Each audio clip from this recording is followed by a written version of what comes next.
Get! Sonic boom! Shoryuken! Tiger! Tiger! Yes!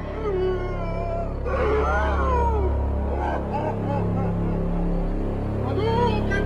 Hadouken! Hadouken! Hadouken! Hadouken! Tiger! Hadouken! Shoryuken!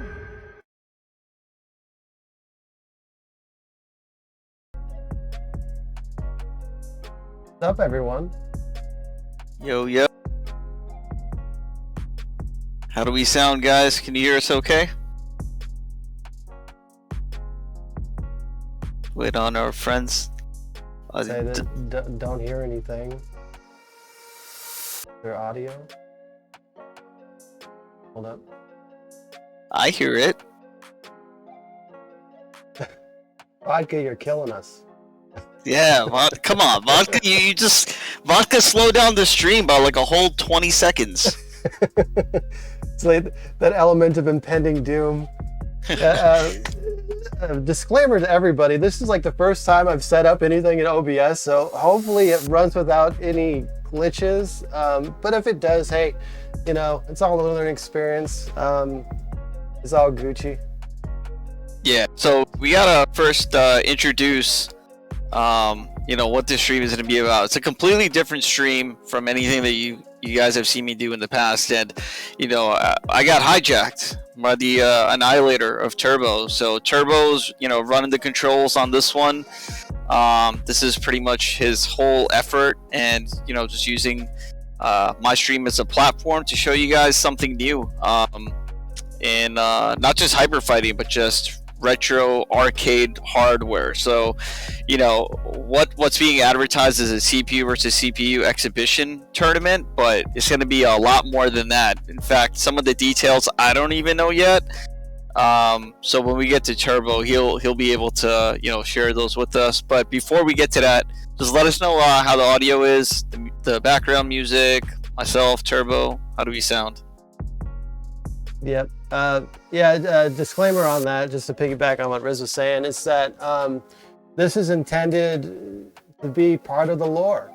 We're here to talk about things that we're finding out now in the hyperfighting community, and things that we've discovered over the past year or so of doing the Discord and going from like PlayStation 4 and 360 and getting us all together in this platform.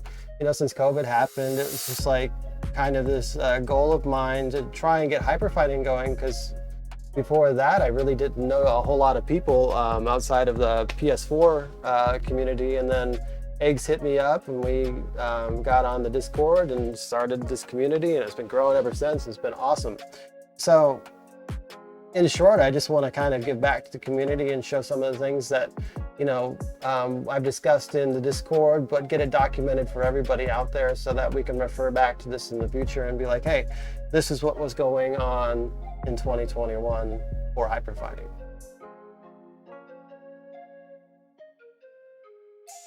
I'm gonna take that as you know, these guys can hear us, so we're gonna move to your next scene, and then you know, you guys will see Turbo. You'll see who the man behind all of this planning is right here. Yep.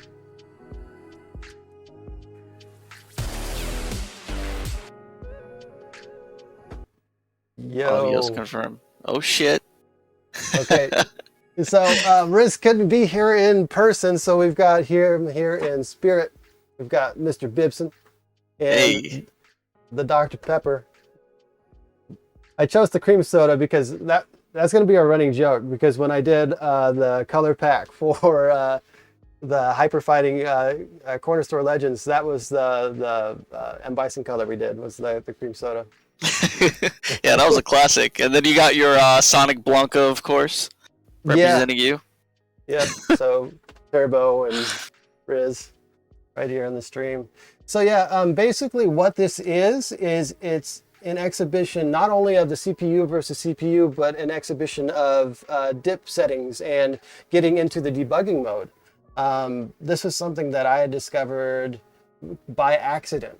We were trying to figure out the correct speed to run hyperfighting in Fightcade, because when it was launched for Fightcade 2, it was running a bit faster than what we had on the arcade board. So a user by the name of Raging Noob hit me up, was like, oh, I hear you have a hyperfighting board. Would it be cool if you were to go through and document some of the video with video about the timing, so that we can go through and let the devs know of the timing issues.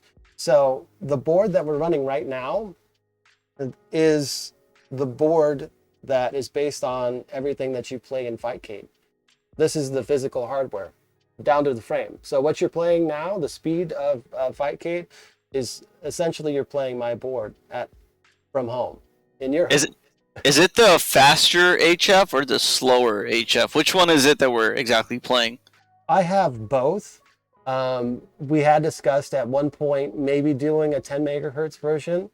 It runs, I think, it's like 3% slower for a 10 megahertz board in the test that we did. We opted not to do that because it was kind of a negligible difference. I mean, you're talking about maybe 32 frames over the course of a minute or so. Raging Noob has that documented on his YouTube channel. If you're more interested in checking that out, I would definitely search for his channel on YouTube, and you'll see the comparisons that we were able to make running from the original Fightcade 2 beta over to the difference between what we referred to as the orange boards and the blue boards. And what those were is the 10 megahertz version and the 12 megahertz version. So a common misconception with these boards, there never was a dedicated 10 megahertz version for hyperfighting. What that was people upgrading their systems to run either Champion Edition or hyperfighting using a World Warrior board, which at that time was the 10 megahertz board, and it will run, and it's pretty negligible, the differences between the two. There is a big debate saying otherwise, but I own both of them and playing them. The only time I know that I'm playing a 10 megahertz board is in certain slowdown situations, mainly on the slower stages. In E-Honda stage, it is more noticeable for the 10 megahertz board as opposed to the 12 megahertz board, but they run pretty much the same, at least as far as the examples that I have. And there's numerous other factors that can go into the speed of the boards. Really what it boils down to is the crystal clock that regulates the timing for the boards. And at this point, we're exactly 30 years out from when this hardware was originally released for World Warrior and for Champion Edition and hyperfighting. So it's hard to say whether or not those differences in the clock speed that people are saying they are not unfounded, because there is a thing called clock drift, and that can affect the speed of a game over time because the crystal and the clock gets out of sync with itself. So but like I said, between the examples that I have is a fairly negligible sort of difference that we have in that. So you'll see a couple things here regarding the board itself and the way that it's set up.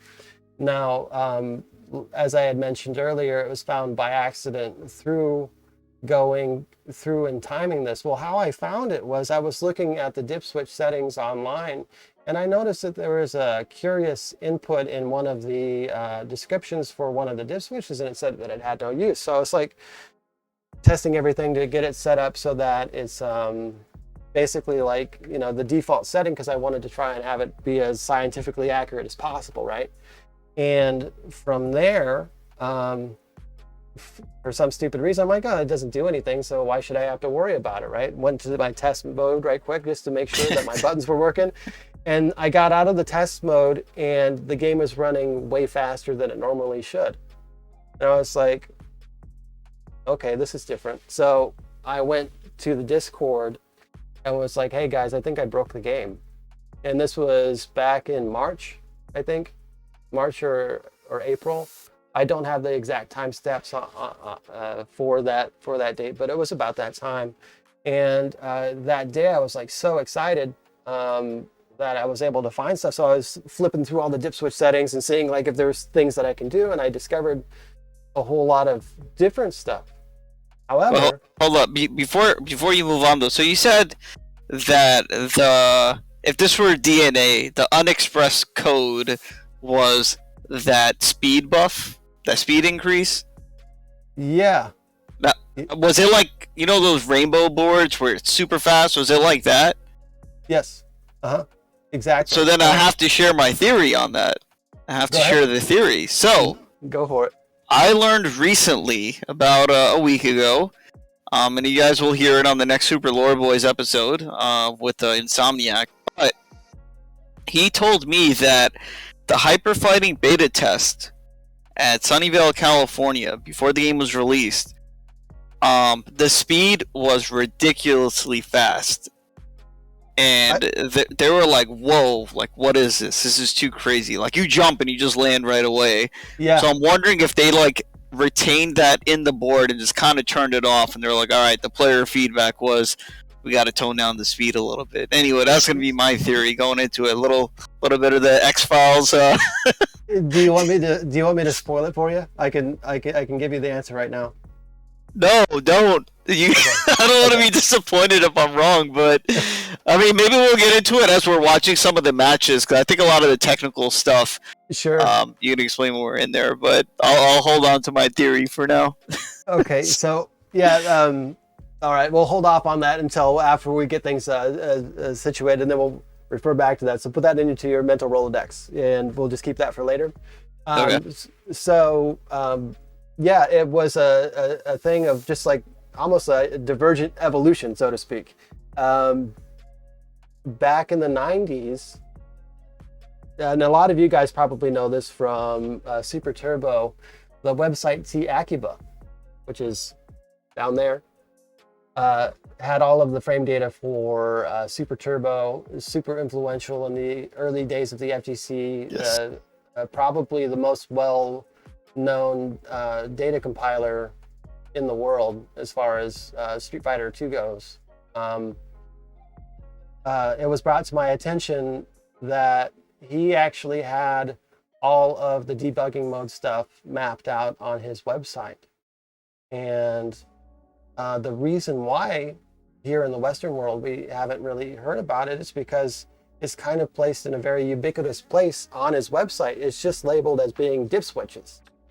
And most people are just like, well, you know, why? I would assume anyways that, like, why would I look that up in Japanese when I can just look it up online in English and go from there? So it's like this gem of knowledge just hiding on the internet away from Western audiences for the better part of 25 years or so. This has been documented on his website since 1997. And it goes on to explain, the best I can translate it through Google anyways, is that it was given to him as a gift. So I don't know if that was something that maybe he had found out from one of the developers. Maybe he's friends with them. Maybe he has contact with them. That's something I don't know, but it would be pretty cool to be like, you know, one of the developers got kind of cozy with him as far as, you know, just the love for the game, and was like, hey, you can do this stuff. He got that one. He got that one flash drive that had all the secret information. Yeah, exactly. And it got dumped, and you know, in 1997, when it was posted, Hyper Fighting wasn't a popular game at that time.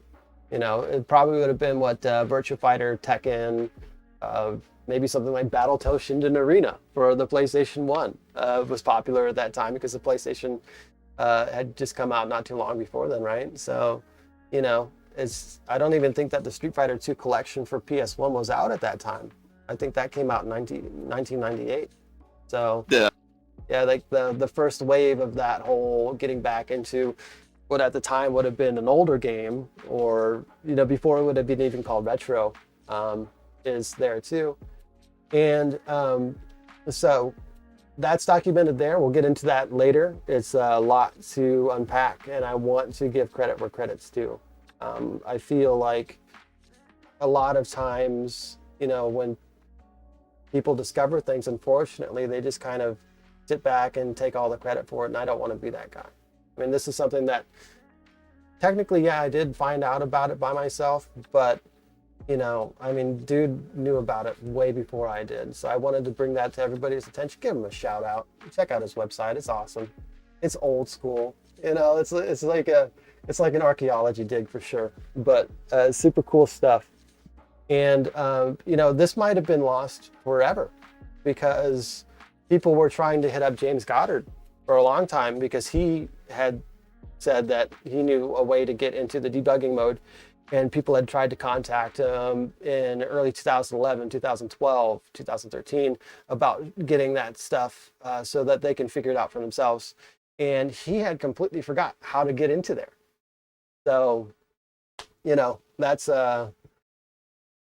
something that, the guy who basically was with the game developing it every day didn't know about it, right? So it's important to, as players and people who love this community and love these games, to take a look and try and preserve these things, because sometimes, and it's the unfortunate part of the gaming industry as a whole, is that their IPs don't get protected because it just seems like they're so ubiquitous that everybody knows it, right? That's why like Super Mario 1 for the NES sealed sold for, I think, like $2 million earlier this Disgusting. year. Yeah, just because it's like, well, everybody's got that game. Why isn't it sealed? It's because everybody played the shit out of it, right? So it's the same thing with technology and debugging and stuff. It's just a really cool kind of thing to do. I'm not technically inclined on a programming level, but I am intuitive, and I like to just flip switches and see if there's anything that I can find out. And I'll tell you what, just going old school brute force methods, you can find out some pretty cool stuff. And there's even some stuff that I've been able to find out that isn't listed on T-Akiba's website.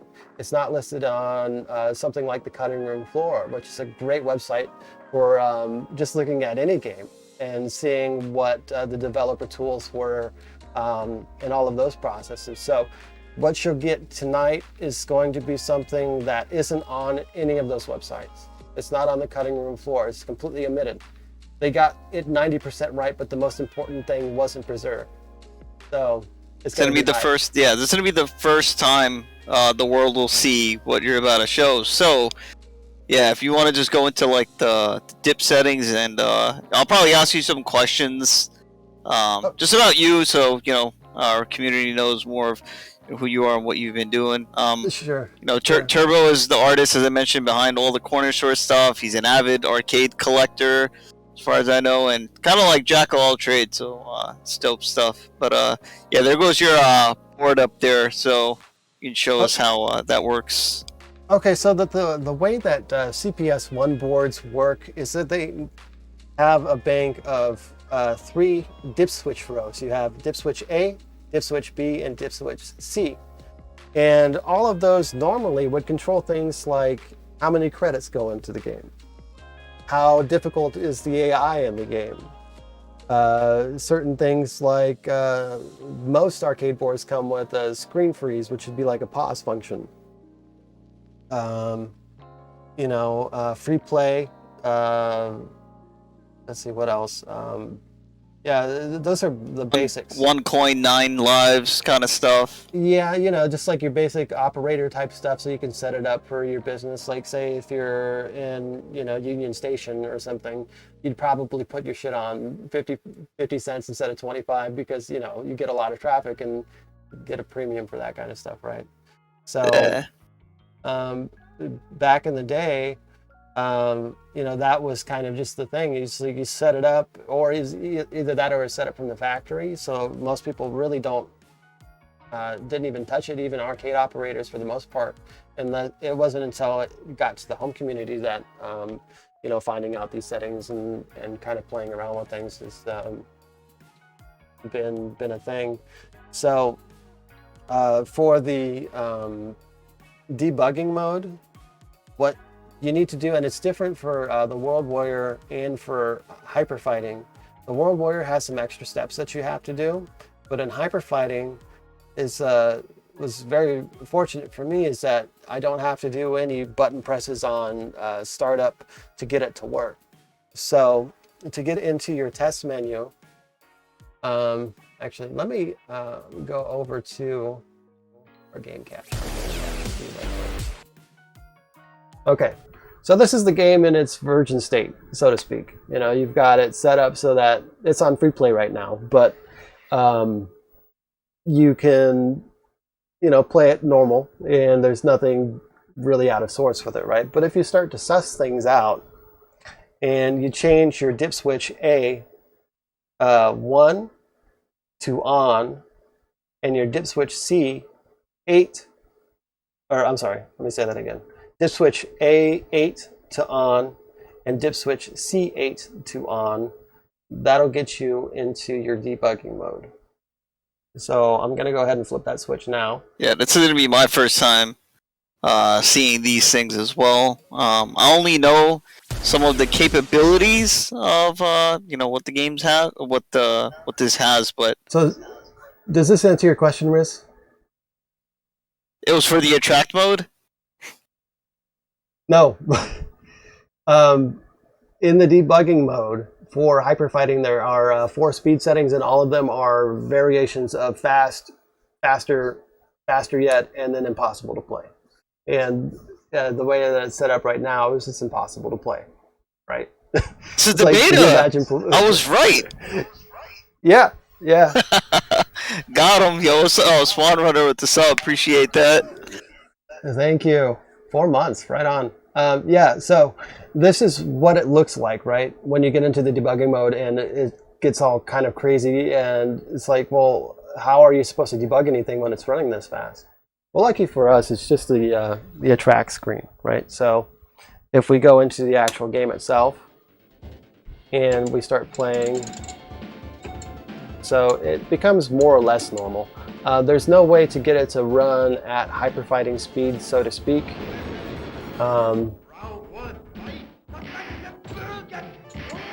And this is your CPU type stuff, but I'm actually going to reset that right quick because I don't want you guys to see anything super crazy until we get into the tournament. But essentially, that's kind of what the gist of it is. So to get into your dip switch settings to run CPU versus CPU, let me defer to T-Akiba's site right quick, and then I can tell you the exact dip switch settings I have for this. It's a lot of different stuff. And then we got to show the bracket as well. So there's going to be a bracket. It's a 1-to-1 single limb. Interesting fact about the bracket is usually the results end up the same. So you could run the same tournament over and over, and most of the time you're going to end up getting the same result. I don't know who is going to win the tournament, though. That's the thing. So I only know a bit about it. So this is going to be interesting. You know, we'll have predictions and stuff, and you guys can decide. If I had to be a betting man, you know who I think would win this tournament, the CPU tournament? I think it's going to be Bipson. Could be. I mean, you know, that's the X-Files, you know, a little X-Files thing right there, but... Okay, so yeah, the thing with that too is like, you know, like I said, sometimes it can be a wild card. Sometimes just things are freaking crazy. The RNG will be blessed for the AI. Yeah, because it's like the AI has all this stuff to deal with any opponent it throws at it. It knows what moves it's being challenged with. It knows for the most part the counters, but it's all about playing dumb versus playing smart, because the computer at some points is programmed to play dumb so that you don't lose all of your money trying to beat the computer, because if it just read everything, then it wouldn't be fun, like how Super Turbo is. You know, when you play the US version, that game is almost impossible to play, right? The US Super Turbo is like, that's Mortal Kombat. NetherRealms made that one. They made the US board of Super Turbo. It's impossible. It's like beating a Mortal Kombat game.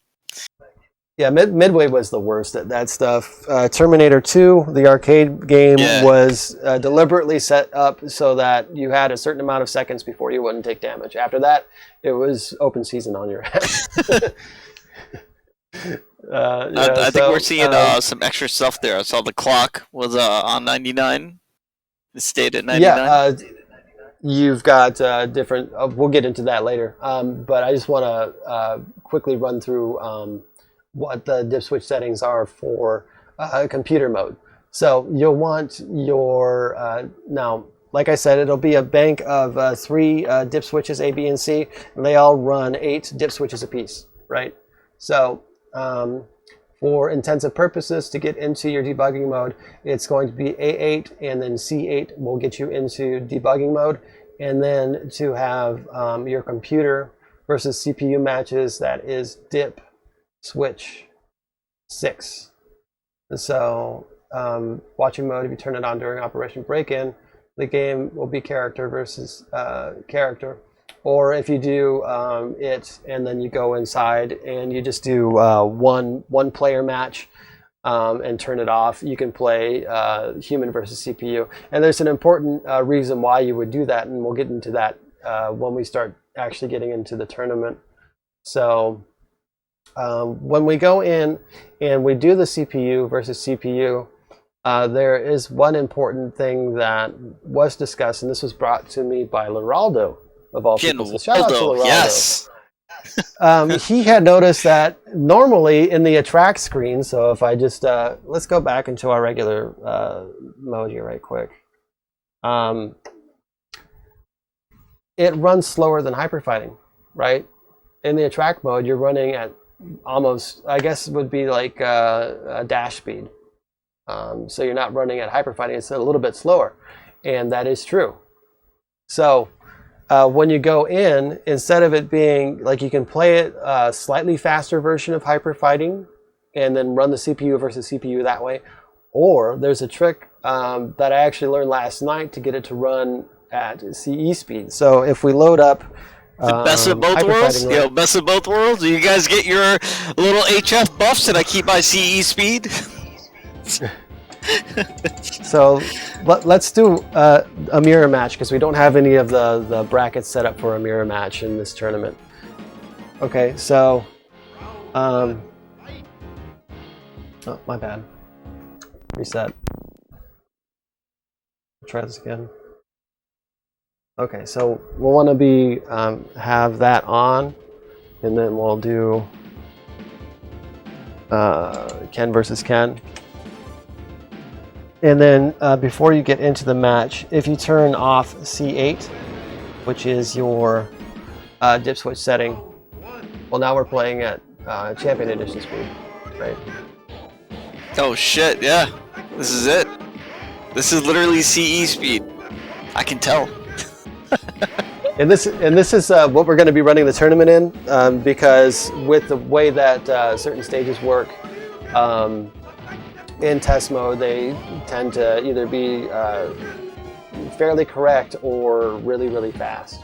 So it is going to be a slower version of hyperfighting tonight, but it'll be super cool either way. I mean, and, I told you guys CE was the GOAT. Nobody wanted to believe me. And another way, thing that we can point out here too is that you notice that when I booted up and did the attract, went from the attract screen straight into a match, I'm already at boxer stage. Yep. So stage select is a thing that can be possible on Fightcade, stuff like that. Yeah, so those devs need to really get on it because it's right there in the hardware. Yeah, no excuses, Puff. No, I'm just kidding. All right, so that's all I want to explain at the moment. We can get into a little bit more down the line, but let's go ahead and show the bracket right quick. Yes. And then we'll get into the tourney. All right, so guys, it's going to be a single elim first to one tournament. There's a pre-made bracket, which you guys can see right here. So, you know, if I were to just quickly run through the matches, I'll tell you how they normally go. You know, when humans play. So Sagat Zangief, you know, this is notorious for Sagat favor He does have unblockable uppercut. Zangief has a hard time getting in. You guys know how it goes. If you've been there as a Zangief, you know the pain. Chun-Li Claw, I don't know actually. I think it's kind of fair match. I feel like. It's an anime game, you know, like the way that their speed. There's the fastest players in the game, so that's gonna be a fun one.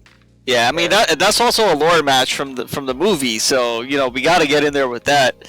Mm-hmm. Then we got Honda and Ken.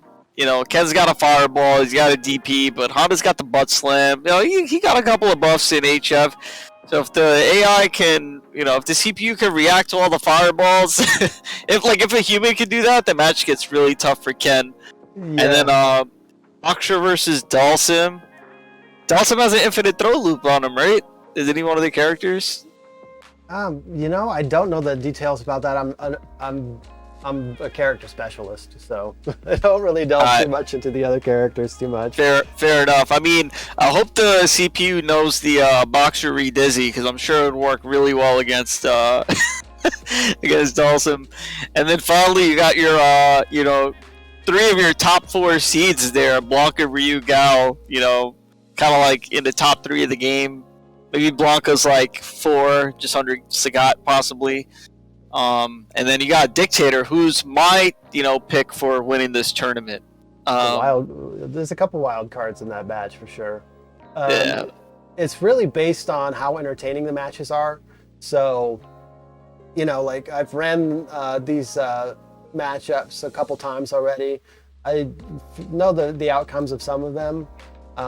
But sometimes the computer will just completely surprise you. Like it is like one of those things where for the most part it is pretty accurate. If you run them like 10 times, you're gonna get the same results a fair amount of the time. And then there'll be like 1 or 2 where it's just like, whoa, what just happened?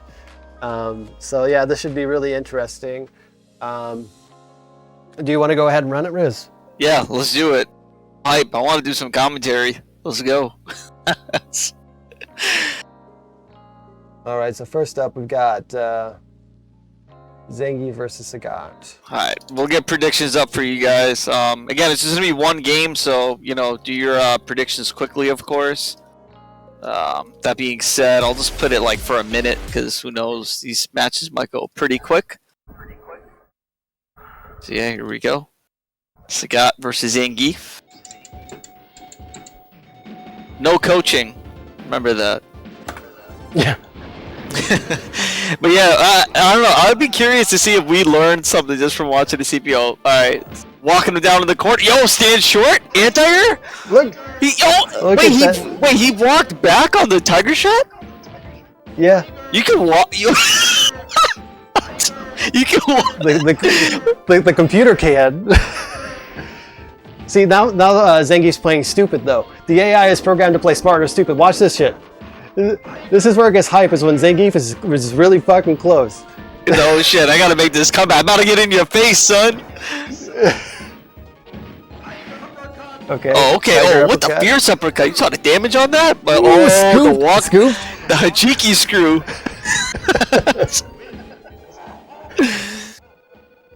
Yeah, proximity guard is not a thing for the CPU, so it's funny. I guess his walkback animation just sometimes makes the tiger shot miss. Oh, you about to get stunned, my guy.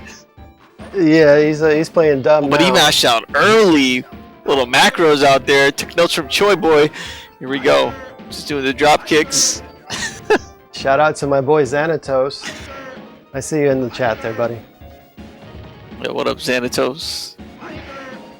He don't play fighting games. He's a really good friend of mine. Nice. Scooped. Oh, yo, are we about to make this comeback? Does Scott not want to win? God's playing stupid. Oh, he blocked! Yo, we walking and blocking. Oh. Wow. Okay. What? Ooh. Wow. Wouldn't that have been some shit? And the lore, the KO33? Are you kidding me? The CPU knows that lore too? Alright, yo, tournament life for both players. You know? Zangief, now's not the time to be dumb. Why are you in the corner? Stop playing stupid. It's like they've got a couple different routines that they'll do. he'll get dizzy. Sagat will jump roundhouse usually. So now he's just. Oh wow! Using that kick lariat. Bet you didn't see that coming. Nice block. Oh, okay. Blocking point blank. Oh, with the vodka jump in. Yep. Oh no, this might be it. Walk up. Oh. Wow. Yo, the deep uppercuts. Dang. So you said, wait, normally how does this match go? Normally it's in Sagat's favor. Oh, okay. Alright. Fair enough. But as you can see, Zangief can do some really fucking wild shit. There's like just lariat into SBD, like frame 1 type stuff, you know? Yeah, he's punishing him at the point blank range. Yeah. But yeah, there you go. It's settled now. This match is heavily in Sagat's favor. There's nothing, not even the AI has answers to it. That's it. Sagat beats Zangief. Yeah. It's a horrible matchup. It's done. But the duck under is super hype. Like when he throws the tiger shot and then Zangief plays smart, so to speak, ducks under it and then gets that frame so that it's just like he doesn't get hit by the hitbox. It's so dope to see that happen, where it's just like that, like frame perfect the walk Matrix.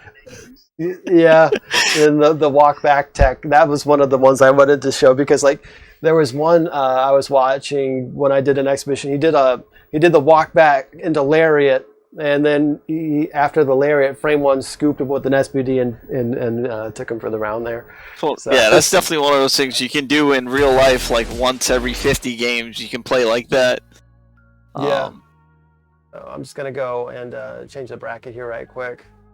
Yeah. So we've got Zangief losing to... Yeah. Yeah, this is a CPU versus CPU exhibition, Todd, and... You know, Turbo out here is just going over, you know, a lot of the debugging menu and, you know, things of that sort. Things that you can do on original arcade hardware. So this isn't a ROM hack. This isn't like emulation. This is official, you know, what we played back in the day. Well, Todd, earlier on, Turbo went over all that. I'm sure we'll get into it again. We'll recap again. Yeah. That's what I'm talking about, Vodka. I think Dictator's gonna win it. Why Dictator gotta get it? Because he's Bipson. Mm-hmm. That's why. Easy. What's up, Dan Almighty? Oh, that's fine. Move him up. So next up, we've got Chun versus Claw, right? Okay. Should be an exciting one. Both of them have air throws, so that's interesting. Yeah. All right, we'll start the prediction for that. Again, it's going to be one game, so if you guys are doing any predictions, now's the time to do it. It's going up right now, and you got a minute to do so. Look at that fucking fireball war. Jesus Christ. Yeah, they're going in. That was a Dragon Ball. That was a Dragon Ball episode right there. Yeah, it's like you haven't seen me in my final form. Oh shit, Soundscope with the sub. Hey guys. Appreciate that, Soundscope. You're not too late. You're at the second match of the CPU exhibitions, which is also happening on CE speed. So that is one of the speeds that you can pick on the original Hyper Fighting board. And now we got the lore match from the Street Fighter 2 movie. Going to Vegas, of course.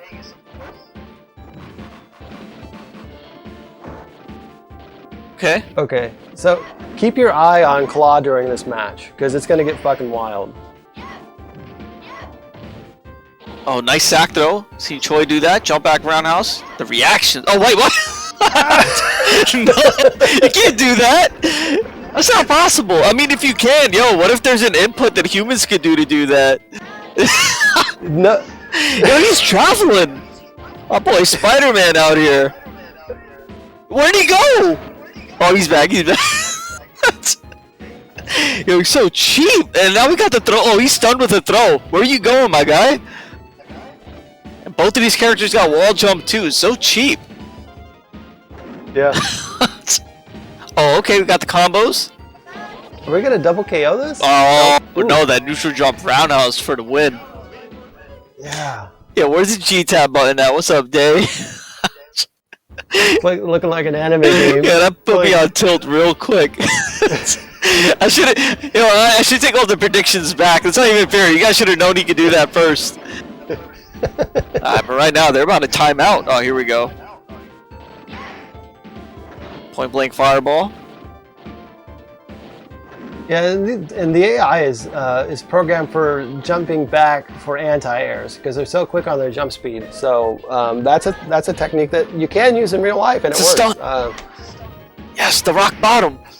Yo, shout out to Jeff for the sub. Appreciate that. What up?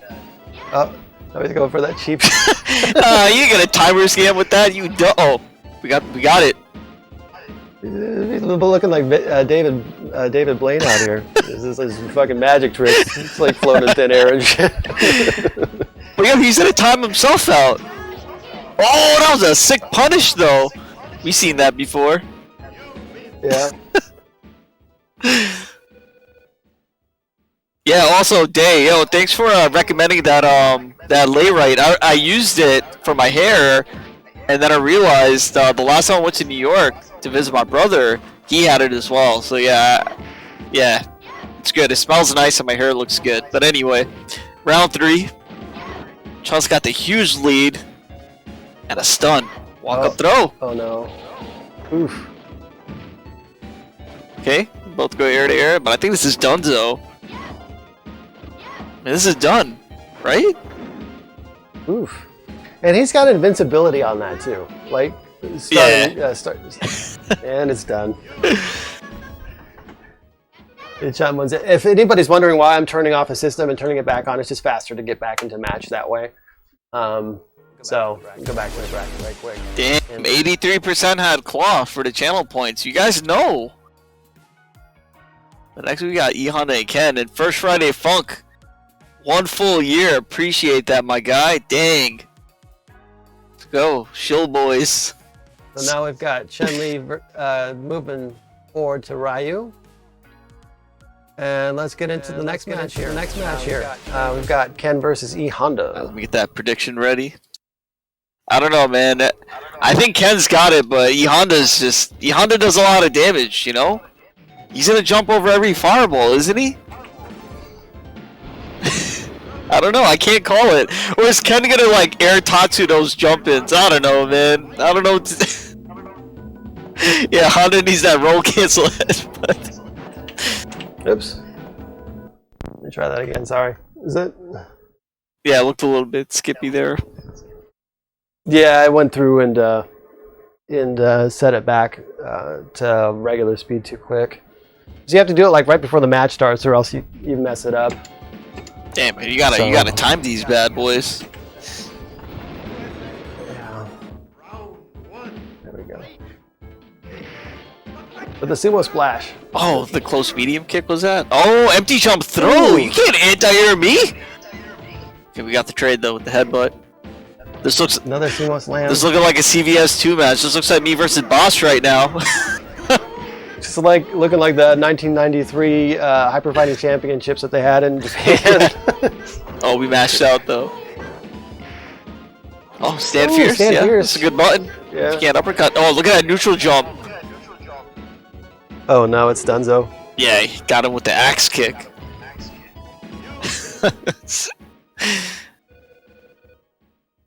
Yeah, man, Ken's got a fireball and an uppercut. He better win this. Yeah. Oh, that was dumb. Yeah, that's not gonna work. You know when Honda's doing a sweep for full screen, he's just gonna do a random headbutt. Even Boss does that at CVS too. Anyway, okay, we got the chops in. The pork chop. It's like, ever seen the movie Blood In, Blood Out? Nah. I don't want his pork chop. I want his life. You have to watch it. That movie's so dope. I gotta check that out. Yeah, it's looking like Ken's got this. Uh-oh. Well, Honda's playing smart. He's just standing. I'm scared. He's gonna walk him down and go into grab. Oh, sh! Okay. Yo, the Mr. Mention special. Trading with a 100-hand slap. Oh, nah, my DP. Come on, man. Oh, don't walk at me. Are you walking? Bruh. Is that how that match usually goes? Yeah. Okay. Honda's dumb in the hands of the right player. You know, he's way better than what the computer is, because the computer would just sit back and wait for you to do dumb shit. Yeah. That Honda didn't know what to do. Shout out to Dave, man. 18 months. Shit. It's been what, a year and a half then, huh? Almost. Something like that. It's crazy. Go to our bracket right quick, and then we'll change that out. So we've got Ken moving forward. Oh, Ken versus Guile. They're doing it for America. Actually, all those round 2 matches look dope. I'm just waiting to see who's going to fight Bipson. You know? Right? Need to see it. Hate to see it, Honda. I mean, we got Shadowloo's got a chance to get 3 out of 4 in the top 8. You know, unfortunately, Claude just got bopped. Big bop. The Boxer versus Dhalsim. Yeah, all right, let's get this prediction. So Boxer's got the damage. You know, Dhalsim's got teleport though.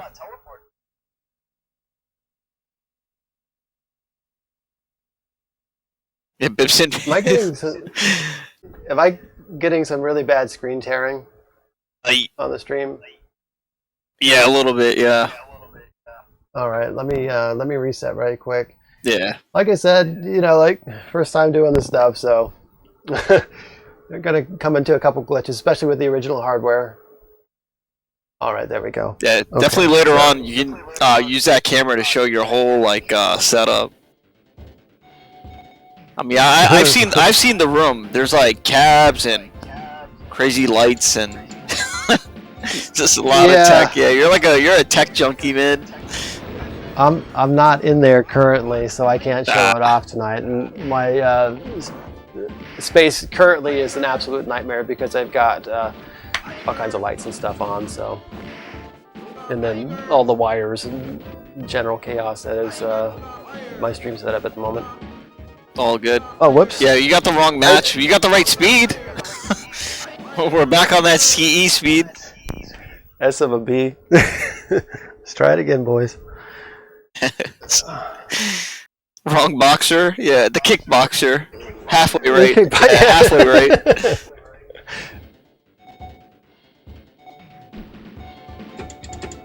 Okay, there we go. Yeah. All right, Tracy Morgan versus... That looked like Exit Bacon fighting himself at one point there. Oh, what? Just teleport right the fuck out of there. It's like, oh, I'm out. Like, my planet needs me. There we go. So you're not gonna... yeah, he's gonna get grabbed. He's not gonna get out of this. Oh, here we go. The sweep. The whiff punish with the roundhouse. Nah, son. Who you... Yo, I got combos. I like how like every attack that he did not hit. Like is this is some bullshit right there. Oh, Dhalsim's trash. Actually, this is a good question from Cheesiologist. He asks, does 1P or 2P change the results for the CPU? Not in as far as I know. Yo, he almost got the re-dizzy. Yo, Boxer's gonna win the tournament. Boxer's gonna win the tournament, guys. He almost got the re-dizzy. That was hella optimal. What the hell? You can still learn some stuff from the. Yeah, those are some legit combos. And the chat guessed this one right as well. They had Boxer 81%. Damn, you guys know your CPU lore. Yo, I'm scared for my boy Bip now.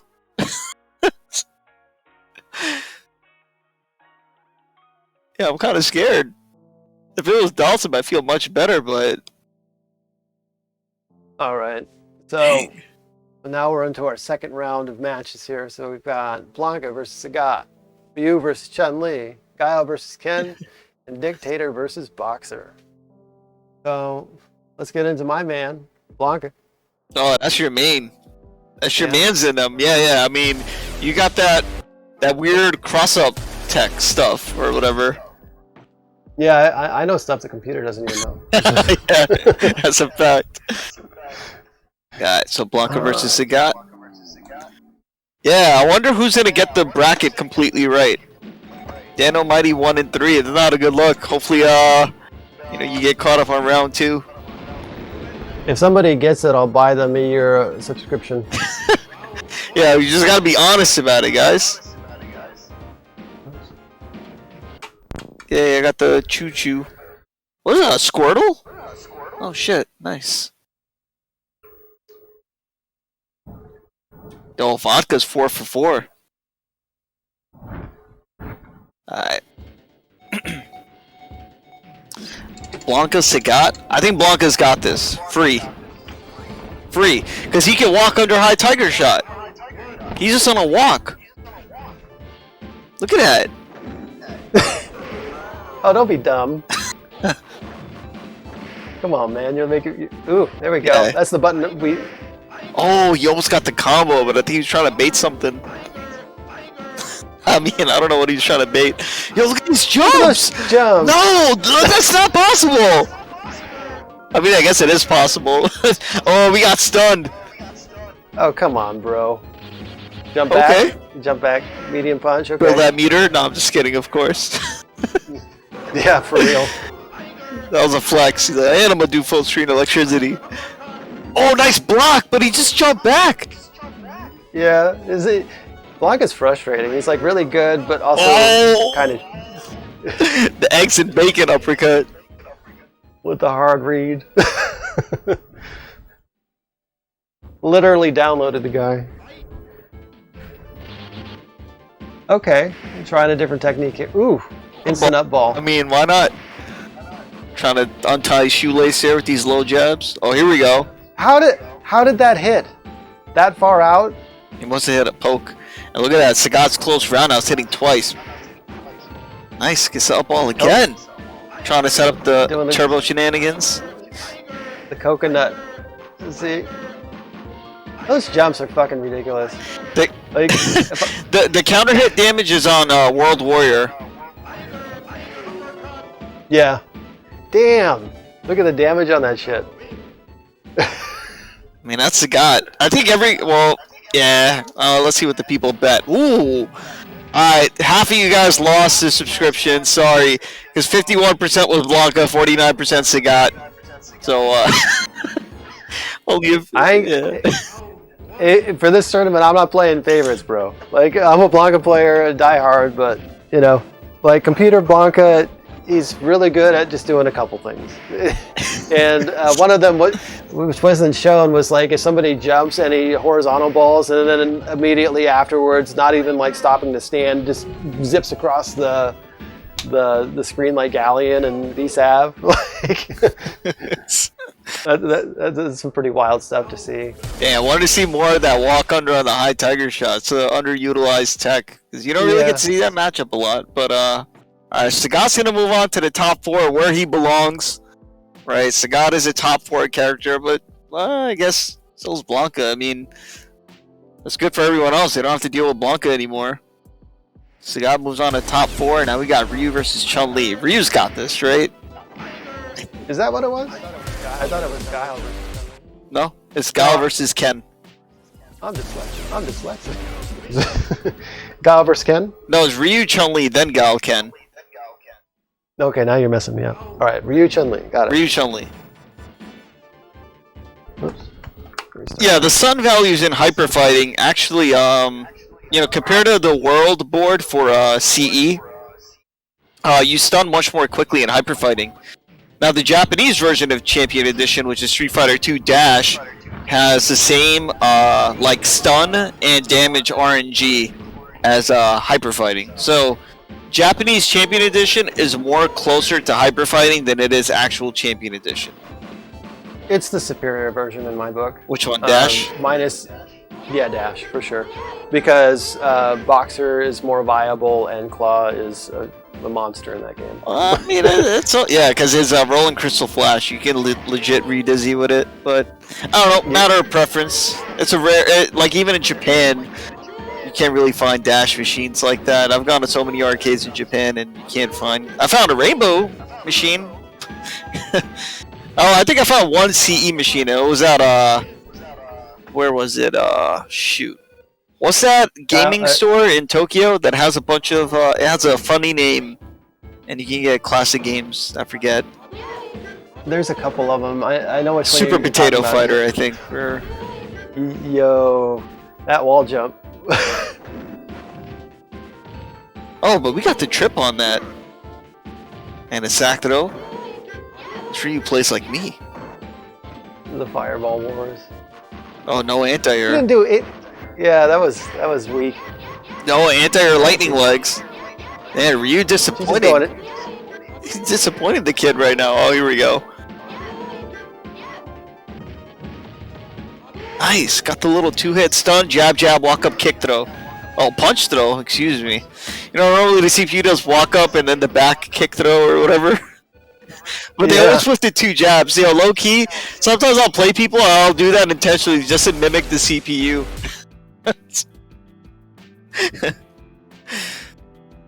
Yeah, alright. All of you guys got this. 97% voted Ryu. You guys know what's up. Yeah, I Okay, sometimes do the CPU stuff. Yeah, now we've got the classic matchup: Sagat versus Drew. Oh, the real lore match. Yep. So now it's Guile v Ken. Nice. Yeah, Ryu out here like, bro, I'm about to give you another scar. Right. Right. And I'm gonna take the other eye. Nah, that was at Dan's Pops. Go Hibiki. He took out. Yeah, for those who don't know, Dan's father took out Sagat's eye. Alright, now we got the match for America. Fuck yeah. So Ken, Guile, I mean, It's America versus America in America. yeah, this is about, and it's America's game, Hyperfighting. This is about as American as you can get, guys. Just for that, I'm out to do commentary in Japanese now. This is the meta. Somersault. Dayashi. See, Ken's just so fucking YOLO. Like, the CPU Ken is so YOLO in this game. Oh! Look at that, double DP. Yeah, this is like if Deep Focus played Ken. Yeah, their brother-in-law sound scope. Yeah, those fierce uppercuts hurt. Oh, we go for the neck kicks? YOLO Tatsus. It's like, is the AI based off of on Yume Maru on Fightcade? Yeah, you. The Fightcade lore. Okay, just. That guy's got. Look at that neutral. That's peak neutral. Yeah, right there. he's afraid of the parry, so that's why he's empty jumping. Wow, he backed off as soon as he saw Ken got out. He goes, "Nah, I'm out." Yeah, doing Street Fighter 5 shimmy in 1993. Oh, this is looking like it might be a close match, but here we go. This Ken got the juice. Oh, he got the juice. Ken's playing YOLO. Oh, he got it. That's not a stun though. He did it too early. But yo, these fierce uppercuts. He's dancing. Missed the safe jump. How did he miss that? He missed the safe jump and got hit with the air commander after that. And now we got match point. The round 3. This is a close match. Hey, Windy Man, you might see the standing flash kicks. That is a possible thing in this game. Technically, you could do a standing flash kick as a human as well. It's a 1 in 512 chance that it'll randomly come out. That's how the game is programmed. There we go. Oh, we got to. Yeah, now it's looking more like a normal human match. Just as I said that. Yeah. This is neutral. Is just peak. It's like the jump backs because they're not like losing positioning or anything. They're not gaining position. It's like literal neutral. They're just at the same spot. Yeah. No one wants to give up their lead. But now here we go. Does he got the corner? Ooh. Oh, we get it thrown from hecka far, and we got the Tatsus. The axe kick. Right, is he gonna... He got it. He got it. Oh no! Oh, you got it. You got it. Chip him out. No! He got it. that beat the flash kick. Yeah, it's always gonna beat the until I think a new challenge. No, in Super Turbos when flash kick had more invincibility than Dragon Punch. Yeah. Damn, bro. That was a good buff for Guile in ST, by the way. Dang. How does that match normally go? That one I don't run very often. It's 50-50. That's one of the few ones that you'll find where the CPU is a toss-up between the two. In that. I mean, yeah, that can put in work though. Oh, what's up, Chili Bowl Mullet Man? Nah, that Ken was on point, and now we're gonna have 2 Shotos in the top 4. Aficionados, and then we've got Dictator Boxer next. Alright, I'm scared for my boy, but you know, just to hype him up. You know, I'm gonna have to you know, I gotta crack one open for my boy. Hey.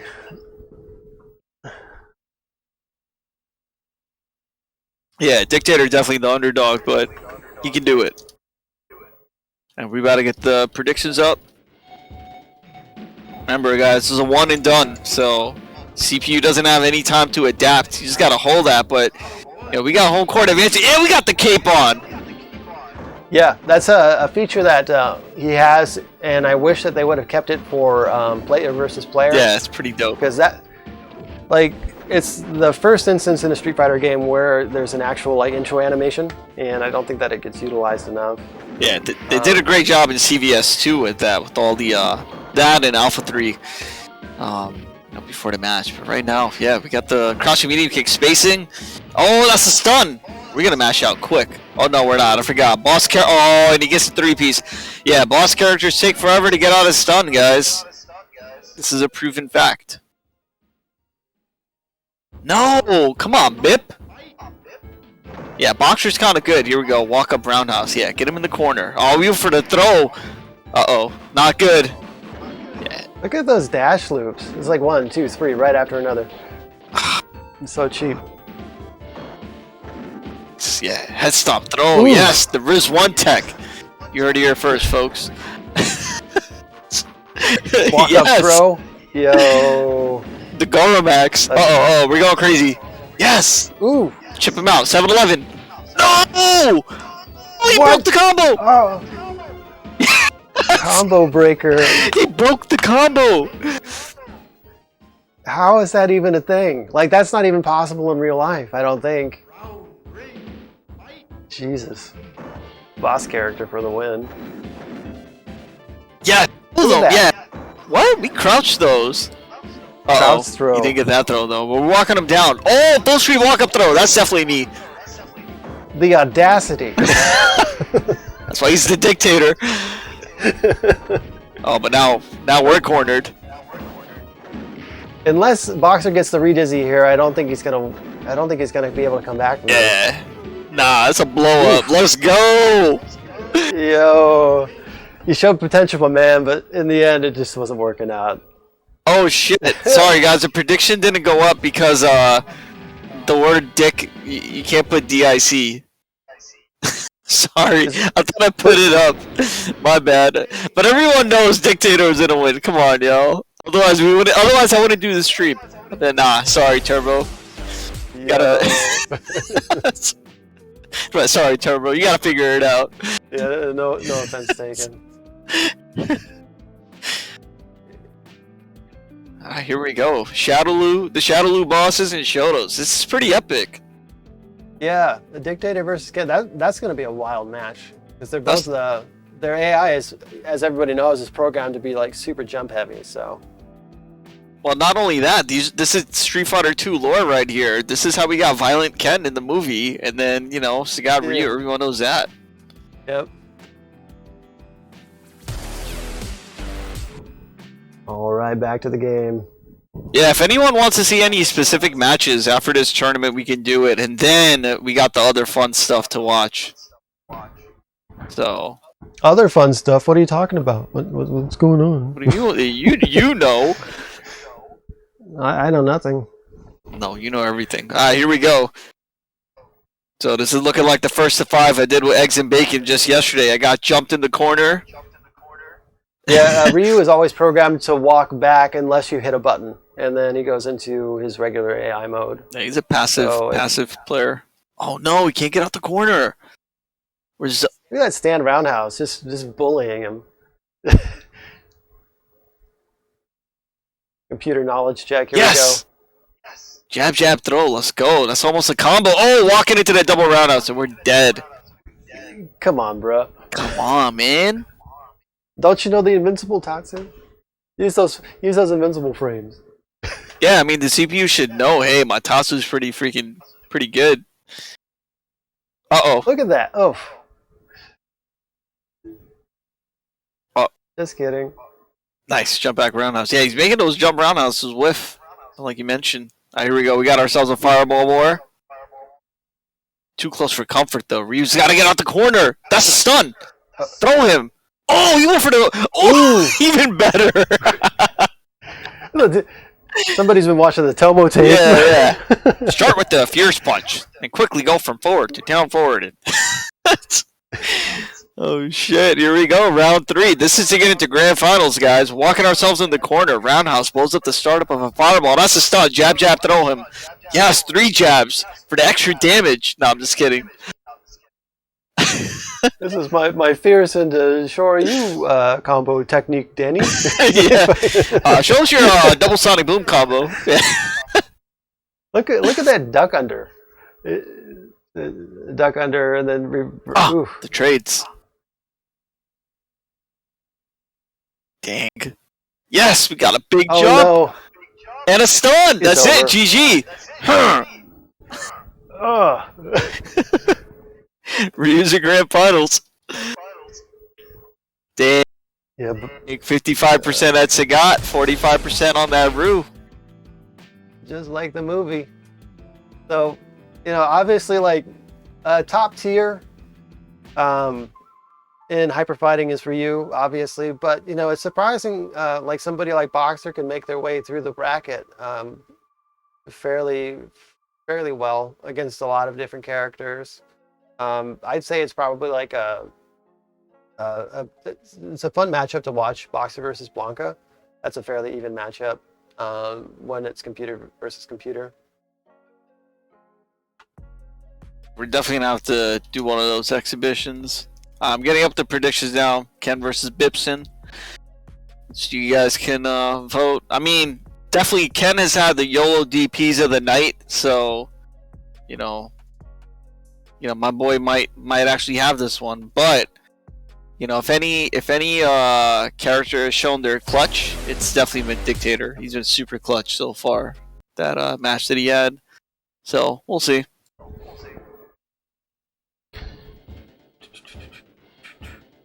It's not rigged. I actually don't know. If anyone knows who's gonna win the tournament, it's Turbo, because he's run these these simulations a few times. And he said usually the outcome is the same because the CPU is like pretty predetermined in their actions or like their flow. But yeah, you can get upsets. You can get wild cards.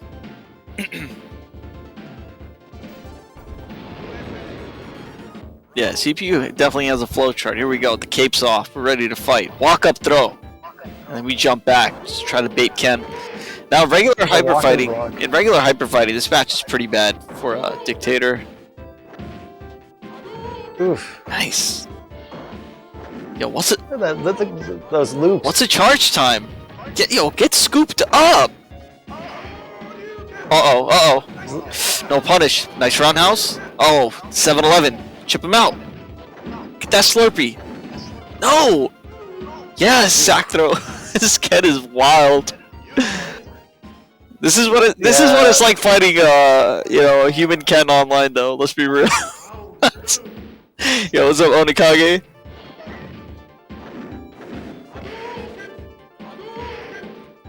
That's a stun, but we're not gonna get there on time. Oh no, we are. We are. Little spin dash throw. Okay, uppercut. Oh, rare cross up. There we go. Oh, I thought he was gonna throw him. I'm in round 3. Come on, Bip. Please. We can't have a Shoto grand final now. Round 3, time to get turned. Walk up throw again. Do it. Ah, he tried. Wanted it. Wow, what a blow up. This two stand fierce did. Oh, just about tied it up though. No, that uppercut's too good. It's like fighting Tomo right now. How did that not hit him? Oh no! He lost. And now we got ourselves a classic Ryu versus Ken. My pick to win the tournament. Done. That's the H0 special right there. 69% Ken. Yeah, that was the first prediction I saw. Was Ken beating Ryu. Oops, I didn't mean to make. Yeah, fuck it. Ken smaller than Ryu. Yeah, no, Ryu's a big boy. That's why. Yeah, Ken's got the wildest pattern. It seems. Before we get into the next match, I just need to run to the bathroom right quick. Oh yeah, sure. So Red Bull's going to. Yeah. And this stream is sponsored by Red Bull. No, I'm just kidding. But yeah. So we talked a little bit earlier about if you guys notice the speed. This is not hyper fighting speed. The 55 for the lore. Come on, guys. But yeah. This board on a regular HF board, you can actually run 4 different speeds, and I mentioned that the fastest speed that you can play on is, in my understanding, what the first beta for hyperfighting was. This I learned from Insomniac just about a week ago. You guys will see his episode soon. It'll air on December 1st, and so that speed is actually selectable on here. It's just not playable. It's way too fast, but you know, we also got the CE speed, so that's what this tournament's being run on right now. It's pretty cool. Which means, technically, we can play hyper fighting on CE speed. I would run a tournament for that. I would run a tournament if we could debug the online like ROM to have hyper fighting with CE speed. That'd be dope. I'm back, by the way. Okay. Oh, welcome back. So, CE is Champion Edition, aka the GOAT, aka I don't stream CE, but yeah. Crappy edition. No. Ken versus Ryu. Oh, I see what you did there, Swan Rider. Champion fighting. I got you. I didn't understand what you meant first. Alright, Ryu versus Ken. Predictions are going up. I don't know, man. I think Ken's just going to start going ham. The jump back. Yeah, Ryu has a tendency to play a lot more dumb. Yeah, he's too defensive. But, you know, Ken likes doing a button check with all 3 levels of his uppercut. Just wants to make sure that the heights for jab, strong, and fierce don't change. Yeah, Ken is a scrub killer. Uh-oh. Kill him! Ah, that fireball did no damage! Oh, but the crouching fierce. Can't say that anymore. The crouching fierce for the win.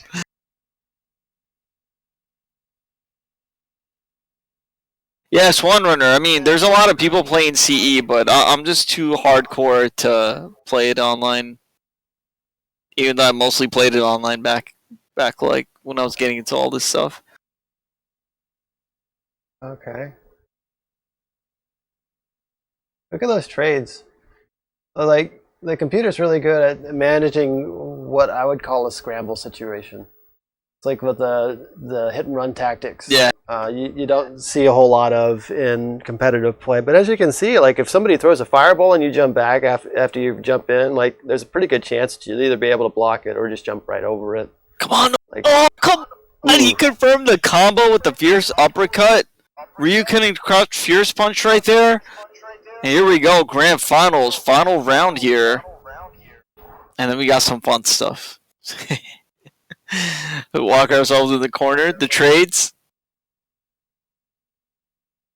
Here we go. That might not stun. Yeah. That's stunned. Come on, hurry up, get there. What is he? He's taunting. Yeah, that's him. a taunt. That was a taunt. Yeah, that's the first taunt in Street Fighter history. Oh, and we got it again. What? Get him! No! What? You don't taunt him, just finish him! Oh, he's No. dead! Oh, he got the wake-up throw. GG's, bro. Oh my god. Alright, so Ryu wins, I guess. Whatever. Oh, so Ken hit half his dragon punches. Alright, now, is this how the tournaments normally go? When you run these? Typically, yeah, that is pretty much donezo. Let's see. Actually, for funsies, let's see if Computer Ryu can actually beat the game. So we'll watch these matches right quick. The boss rush. Oh yeah, well he made Boxer look hella free. Yeah, I mean Boxer is hella free. Yeah, you just duck, you just crouch everything. The CPU does just sweep it. Even if you just do crouch light kick, stand fierce fireball, just CPS chain him to death. But yeah, once we get to Claude Sagat, I don't know. Oh, he was actually going for a jump in. He's actually going to go for a big combo. Now, CPU Ryu doesn't go for combos, except that one time. Oh, that's a stun. Except that one time he did stand fierce uppercut. Whoa, look at the damage on that. Jesus. It's like 30% throw damage. Oh, there's no game audio when it's on this mode? Oh, shit.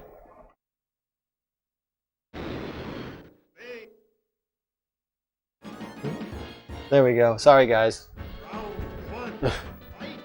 Thanks for pointing that out, Logic.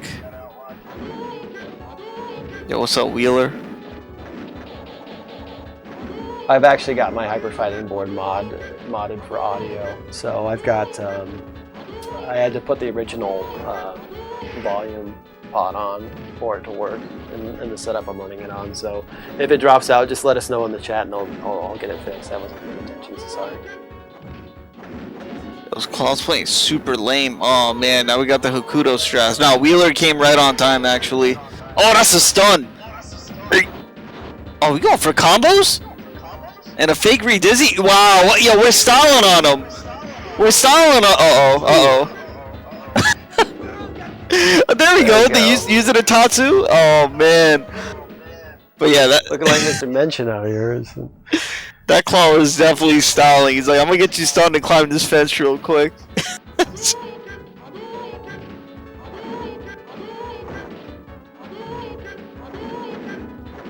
And I think this is it for our hero.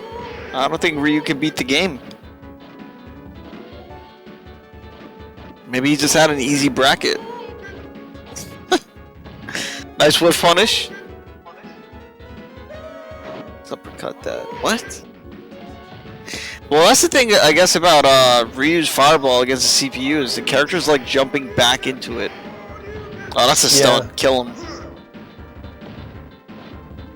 Chip him out, bro. Not to stand there. He thought he had Ken's uppercut for a minute. Rookie mistake. Oh! Oh no, yeah, he's dead. He's not gonna do anything against this. Oh, what? Okay, alright. Sack uppercut. We in here. Download complete. That was all a bait. Uh-oh. Nice sweep. Yeah, the CPU are the originators. Oh, punish that, please, with the kick throw. Okay, speaking of whiff punishes.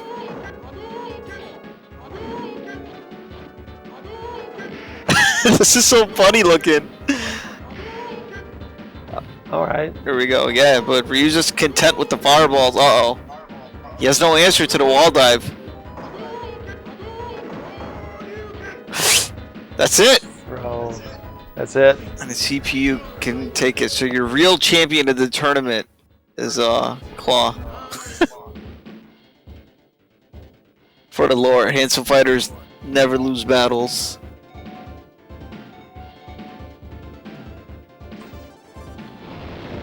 Can they get to bonus stage? No, right? What's that? They can't do a bonus stage, can they? Yes. Did they actually try to beat up the car? Because no one's ever seen a CPU on a bonus stage before. Yeah, hold on. Or you're setting up the next event mode or whatever? I don't think I can do it here. Okay. I was hoping to be able to. Well, there it goes.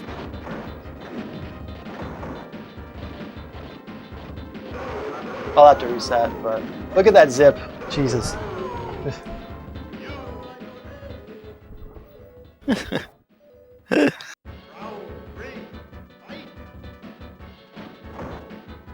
Oh, Todd, you're still playing the CPU, dang.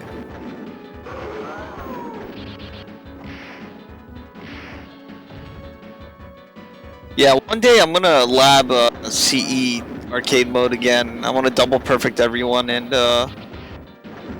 basically take the world record for high score. Nice. Who's got it currently? Last time I checked, this was years ago, which I beat the record. I just never submitted it because I wasn't happy with it. It's a Triforce. Look at the damage. Can my mans do it? What? Can my mans do it? Let's see.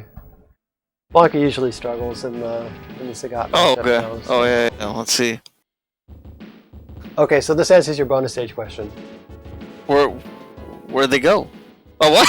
Time over. Wait, what? Time over, but we're gonna run the clock anyway. Yeah. It skips the bonus stages, even if you're in training mode. Yeah, what up, Anime Foot Pictures Wiki? Here we go, the run back. This is the run back right here. Sagat did end Blanka's tournament run. How did it's double? The Blanka's playing a little bit smarter. Ooh! Nice! What? That works? Well, of course, when you don't have to charge, it works, right? I got the little two-hit and jumps back.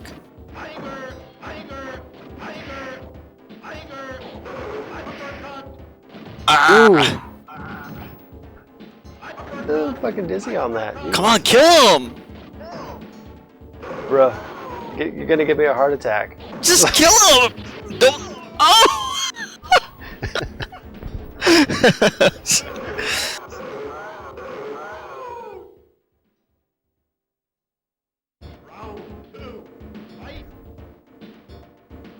Yeah, CPU doesn't like punishing whiffed uppercuts. What's this clip about, Matt Thrasher? Let me check that out. Look at that walk under, Jesus. No. Nah.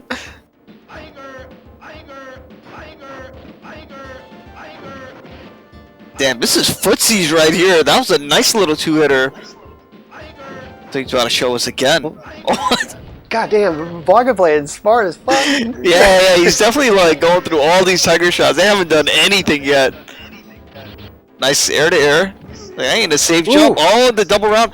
Wow, that completely changes everything. He could have won in the bracket. That was a blow up. Yeah. It might depend on the stage too. If it's like a CPU versus depending on what stage they are, it could be different because the AI does change the farther up the round list you do go. So yeah, like normally when you fight Blanka round one, in one player mode, he's easy. But when you fight him later, like just before fighting the bosses or whatever, like when he comes much later in the rotation, he's significantly harder. Here we go, my boy Bip. Looking at a shot of redemption. This is basically me versus you right now. Essentially. For all the marbles. Winner gets to keep the stream. Oh, yeah. I do that in real life, though. I've gotten out of that with 0 damage. Still a blow up, but... Yeah, Blanka playing smart now. Of course, now that I say that. Yeah, damn, that was a lot of damage. You find the final boss right now, my throws are gonna hurt. Oof. Ooh, the walk under. Yes, life is good. Alright. See if Blanka can win the tournament. Or beat the game, rather. Where's Bipsing out for revenge. With these full screen cycles, do it. Yes. Oof. Look at that duck under, Jesus. Yeah, he ducked and jumped back. What? Told you guys. Okay, Yeah, there we Dictator go. doesn't have legs in this game. Get out of there. Get out of the corner. Oh, nice punish. Get out of the corner. Ah. Oh no. That's it. Oh! Ah! Ooh! It breaks the statue. Oh, man. No, Blanka's the GOAT. This is my stream. Yeah. That's it. So yes, the computer can win and beat the game, in case you're wondering. So this is where the rise of the machines comes from. It's it's ascended, so to speak. Self-aware now. Yep. That's it. CPU. Well, they're not going to type in a name. You would have to control the name, right? You know, at the end. I'm not entirely sure about that. I guess we're about to find out. That'd be funny if if they just put like, I don't know, what would they put? Yeah, what's up, Bolamania? Wait. It's like, did he step on an electric stove? Like, what's up with his foot?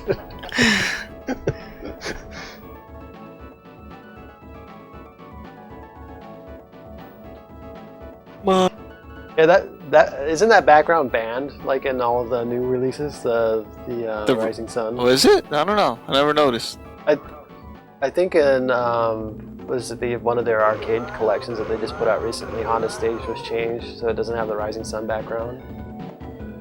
I gotta look into that. Yo, shout out to the rural juror. Dang, that gets harder and harder to say every time. For the sub, appreciate that. Oh, so they don't get to put in their name. That's it. Yep, that's it. So that's the CPU versus CPU portion. What'd you guys think of it? Was it lit? Was it not lit? Let us know. I mean, if Bipson won, it would have been 10,000 times more lit. But no, it was dope. There's a lot of hype moments. But yeah, don't go anywhere. There's a few more things, some of which I'm not privy to yet. I have not seen some of the things I kind of saw already, but either way, I think you guys are gonna get a kick out of it. So we'll let Turbo continue that. Let me get some agua right quick. Yeah, for sure. Yeah, you don't do the streaming thing. Yeah, you gotta get used to talking for hours and hours. But Anime Foot Pictures Wiki. It's because you can actually do stage select on the original board. There's 4 different speeds that you can select, and this is one of them, which is essentially CE speed. If I recall correctly, there's 16 different speeds on World Warrior, or 8. I forget what Turbo had said earlier. You had it right the first time. 16 speeds for World Warrior. So you can do this on World Warrior and Hyper Fighting. Champion Edition, it hasn't been figured out yet, so we're kind of in the dark as to how to access it if it is in there. I've even tried some other crazy stuff like swapping out one of the Hyper Fighting ROMs in the CE. It'll run the game, but I can't get into CE debug mode. So it is documented on T-Akiba's site, though, to get into the World Warrior stuff. So get into it. So in addition to CPU versus CPU battles, this is where it gets a whole lot more interesting. Street Fighter 2, in as far as I know, is the first game to implement a full training mode. And this is on the original hardware. It was used by the developers to do things such as debugging and matchup tier lists, that kind of stuff. But they didn't take it out like they did in Champion Edition, presumably. So you can access that in both World Warrior and in Hyper Fighting. World Warrior is a little bit more technical as far as what you can do and what you can't do it. The dipswitch settings are a little bit more involved just because there's so many different speed settings. But Hyper Fighting does have a few modes that are a lot more interesting for the purposes of showing how a training mode is built into here that is something very similar to what you would see nowadays. So I'm going to go ahead and get these dipswitch settings set up, and you'll see exactly what I'm talking about here. So let me turn off the computer versus computer mode, which I believe is dipswitch 6 there. And then we'll go into our debugging mode. Now, when we're here, you'll see those crosses that are on the screen. Those are positional references in Hitbox Viewer. So you do have a fully functioning Hitbox Viewer inside of Hyperfighting. So you can do frame data and kind of look at things. Now, obviously, it's not as robust as what we have today, in that when you're looking at it, it's not very clear. Unfortunately, the colors that they use to show the hitboxes tend to blend into the backgrounds quite a bit. Yeah, they probably had a way to like make the backgrounds just all one color or something. Yeah. Yeah. Okay, so I'm playing player versus player right now. So as a Ryu player, I can go in, and you see that the speed is really fast. So like Riz was pointing out earlier, when they were doing the beta testing for this, they must have had it on a slightly faster speed than it originally was.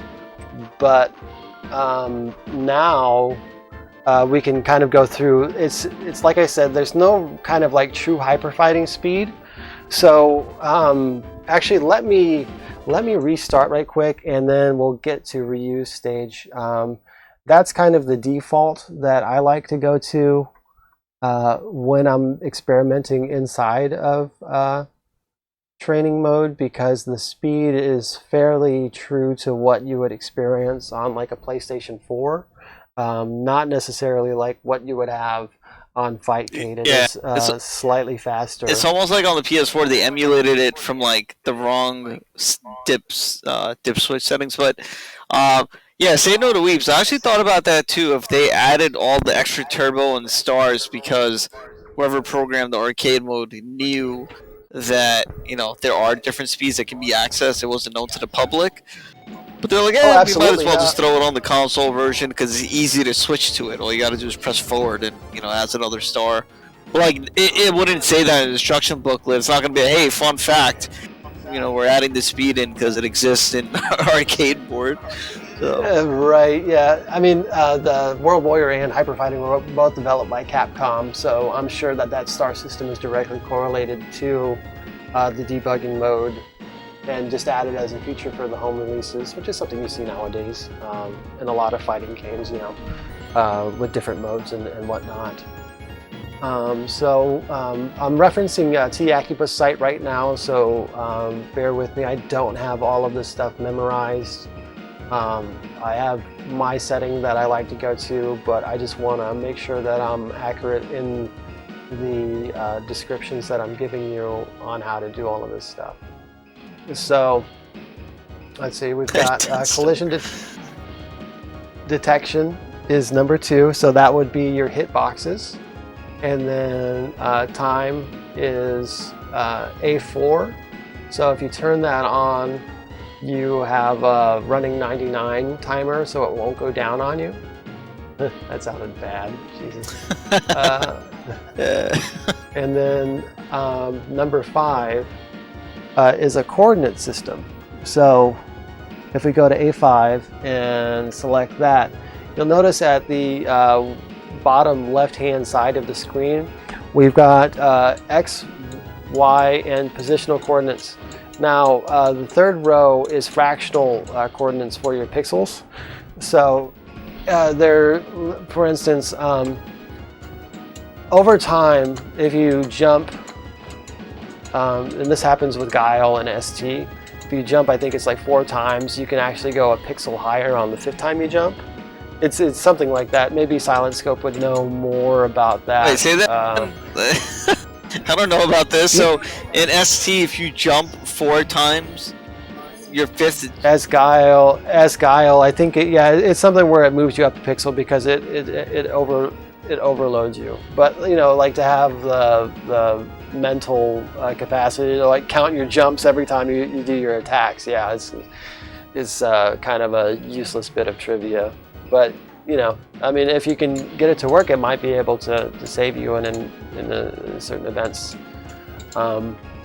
Now, okay, so that is most of what you're going to see. Now, when I say that there's a training mode, I mean it is pretty much fully featured, and the one dipswitch that I did not point out is dipswitch number 3.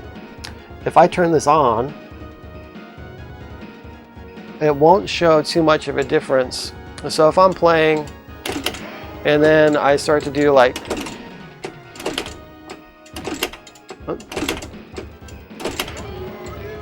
combos and that kind of stuff,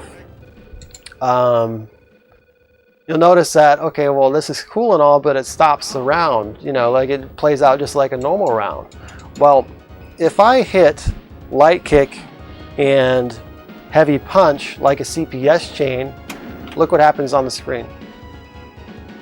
So now, essentially, we have infinite health. What the hell? CPS chain unlocks training mode, guys. What? And the weird thing is that when you do a CPS chain and you're locked out like that, then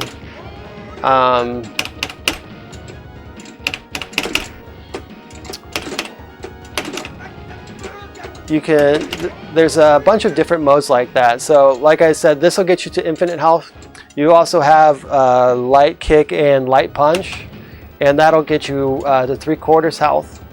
You have medium kick and medium punch, which gives you one more hit to kill. So for instance, we've got that. Actually, can you run a test with that real quick? Yeah, what's up? Alright, so I don't know if you can control both players. You probably can. Maybe we can record this later, but I learned. I'm not desk, but I can okay. try. I learned when I went to Pakistan to play Champion Edition.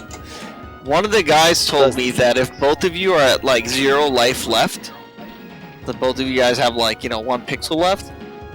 Mm-hmm. If like Ryu is crouching, if Ryu's doing like crouching light kick, like just rapid crouching light kick, and the other Shoto player is trying to like low forward or anything, it's gonna lose all the time because the last pixel just gives the short the priority. I don't understand if it's true. I never got to test it, but he made it sound like it's pretty much guaranteed. Now I know that a walk-up sweep, like a well-spaced sweep, will beat the crouching light kick, like in general. But I'm wondering if the properties change when it says 0 vital left. So one Ryu will just keep doing like, you know, like just crouching light kick, and then try to sweep it with the other character. Oh Jesus! Okay, this is going to be really difficult. You can do it at another time because it's going to be hard. Yeah, it's going to be hard to do. But okay, yeah. So you want me to do what now? So try and sweep. Yeah, sweep that. So one of them is just mashing the crouching light kick. The other one is just does a walk-up sweep on it. And if the crouching light kick wins, you know. Let me try and get this situated. This is a fucking ridiculous race. Yeah, sorry, we should have rehearsed this part, but well, now that we have this kind of training mode, yeah, it's like right there. But the sweep should beat a crouching short. I mean, it's you know, range dependent. So, but he made it. Did we confirm it? Okay, cool. Yeah, let's say for now, but it's not really confirmed. But we'll have to run some tests. Yo, what up, Doc? Yeah, this is me right now. I've got this guy and then this one on top. Yeah, it ain't happening. Sorry. No. Yeah, I gotta fly out to your crib. Yeah, we can hit it up that way. Okay, let me restart right quick. And then there's my favorite thing to do in the entire world, and I'm sure that everybody in chat is going to appreciate the hell out of this. So let me turn it off right quick, change some dip switch settings around. I'm gonna get to M. Bison stage right quick. So let's see. Oh, I thought you were gonna say your favorite thing to do is turn off hyper fighting and turn on CE, and then everyone can appreciate that. I thought that's what we were getting at. Am I wrong, guys? Am I wrong, or am I wrong, or am I right? What up?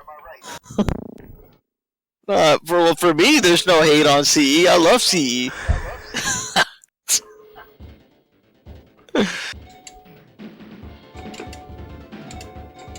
CE's a freaking goat.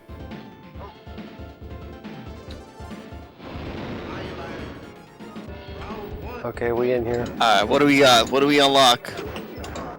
Now we've got training mode on, right? So now I can battle. Jeez. Get off me. Oh, you get infinite training mode against a CPU as well? Yeah. Yeah, it's good for like practicing reactions and stuff. Because sitting in training mode by yourself, you won't really, you know. So wait, and then I see up top there's a score. Does that just keep going up forever then? Like, can you theoretically just max out? I've maxed it out. It goes to 9999999. It's like it takes about 2 or 3 hours to do, so I don't recommend anybody else. You really you just wanted to know the highest digits you can get to. That's why you did it. Yeah. Oh my god, he thought of everything. So let's reset our health right quick, and that's using heavy kick and heavy punch. Now, like I said, I've got my favorite thing to do in the entire world, so I'm gonna let him beat me right quick, and we're gonna get into round 2 and 3 here. So upon startup, I can do this. So everybody that's played like the Sega Genesis version is like super. Yeah, shit. Now, yo, 8-star Bipson. When I used to play on the Genesis, I couldn't beat him. That was kind of OD though. Hold that shit. 9,900 plus the 80k. Let's go. Hold that. Damn, that's how you get a high score. That's. I think, yeah, you can. I've beaten the game in less than a minute, start to finish. So it's like the ultimate cheat world record. But yeah, I mean, like there's the instant death thing. Training mode can get rather weird, though. There's glitches, right? Yes. Yeah.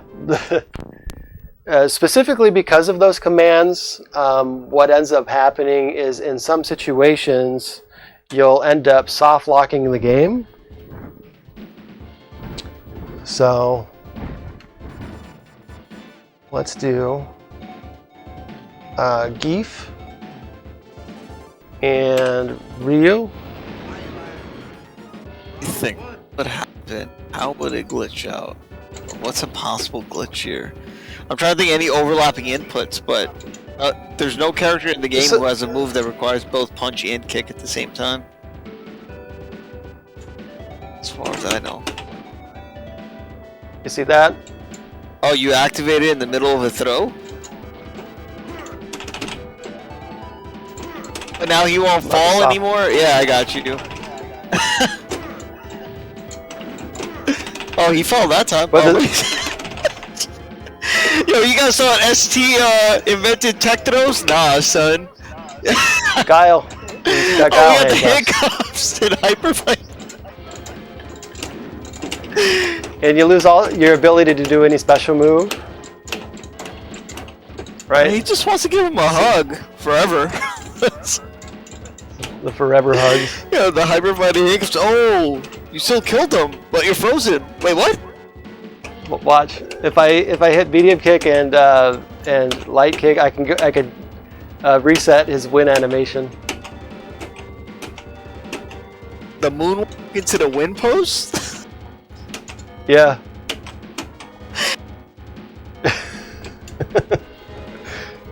So that's one thing. And you can handcuff the game with any character doing those button combinations. There are a few really strange ones, though, that I want to point out.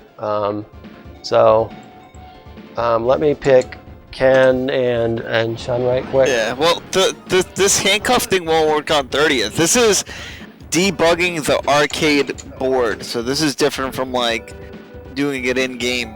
This training mode right here is not 30th. This is Street Fighter 2 Hyper Fighting arcade board from like 30 years ago. Yeah, it's the original hardware. Yeah, you can see it all right there on the screen. So, if I'm Ken and I do, let's see here. If I do my kick, What? that Why throw, that looks so weird? and it's because in training mode, okay, let me show you something right quick. If I kill you in training mode, you notice there's no slowdown when I defeat you? Say something like Inception, when you die in the dream, you die in real life. Wait, sorry. Repeat what you were saying, because I got lost in the movie. When you beat somebody and you're in the training mode option, there's no slowdown on death. Oh, I see that, yeah. So that kind of informs us of a couple different things. Is that perhaps the slowdown in the game is programmed as a special effect to some extent, and probably has a couple things to do with the combo system.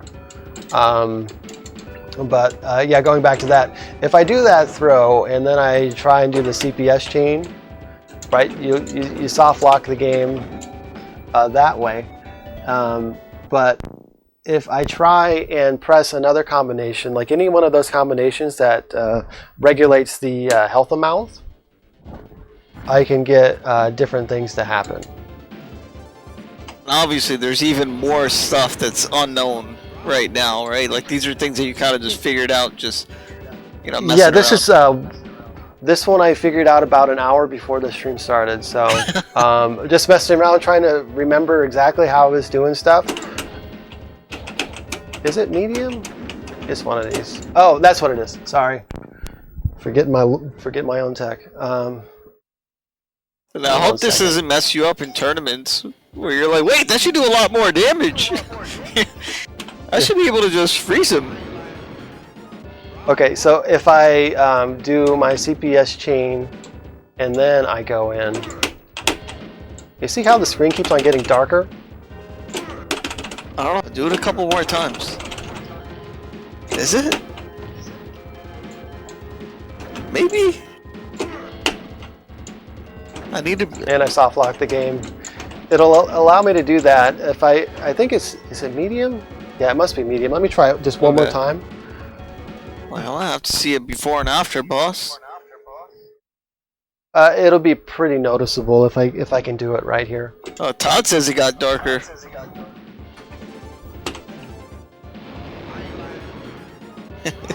So let's go in here and then I like how the life bar actually drains and it just doesn't go from yellow to red, like it actually drains as it normally would.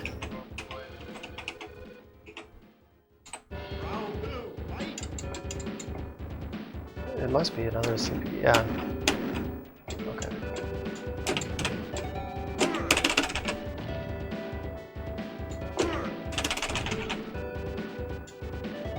Is it getting darker? Maybe it is.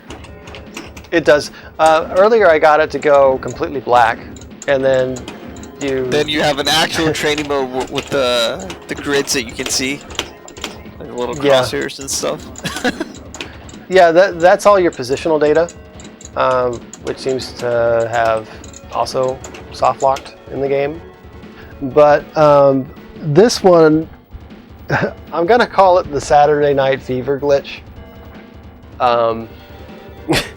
This is probably this is the last glitch I'm going to do for you guys tonight, but it's the most hilarious one that I found, and this is one that I also found messing around before the stream.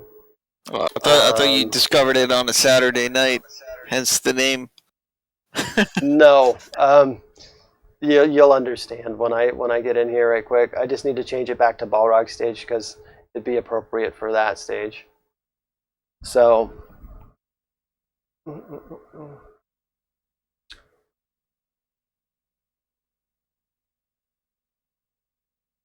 Yeah. Shout out to John Travolta anyway. Always getting shouted out on the stream. Yeah.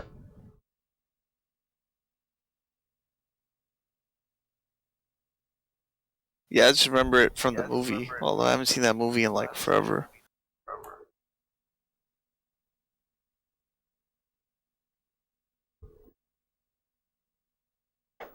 Yeah, this is some cool stuff. If we can find a way to get dipswitch changes on the fly on Fightcade while in game, because like this is better. This is a better training mode than what we have right now on like PS4 or whatever. Yeah, I mean, in some ways, it's better in terms of like your timing won't get messed up, because PS4 timing is a little bit awkward. Like this is going to be the timing that you're used to in like offline arcade. If you can even run this on Fightcade. But yeah, as far as like, yeah. Oh, one thing I forgot to mention. You see those numbers at the bottom there when it's in the CPU battle mode on the right-hand side, the bottom right-hand side? That is to show you what the AI is doing. So if anybody is interested in speedrunning Street Fighter and you want to know exactly what they're going to be doing, those RAM addresses are going to tell you exactly what the AI is programmed. And I believe if you were to go into the debugger in like Fightcade and plug those numbers in, you should go to the RAM address that has the programming for each individual character's AI. So there's that too. Let me see if I'm able to, if I'm back. Okay, cool. All right. So this is a character-specific glitch. Xantios SCU, or sorry, Xanatos SCU. Hold on, before we continue, the funniest John Travolta thing to me is that thing that he does in Face Off to his like his son and daughter, where he does that like he puts your hand in their face and that's the funniest thing. Okay, so this is the Saturday Night Fever glitch. All right, so we're gonna get it to the maximum infinite health, so that when I hit him, he doesn't do anything.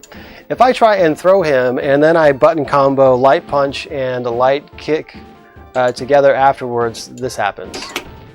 Oops. Oh yeah, they definitely Saturday Night Fever, baby. You gotta just gift that. You gotta just make a gif of that. Yo, Chun's going in. Chun's definitely doing it better. Yeah. Now, okay. So here's where it gets even more hilarious. I'm letting the clock run down to 0, and watch what happens when it runs down to 0. So the stream is going to get a happy ending. Oh shit! Well, I mean, with Chun twerking like that, somebody's gonna get a happy ending.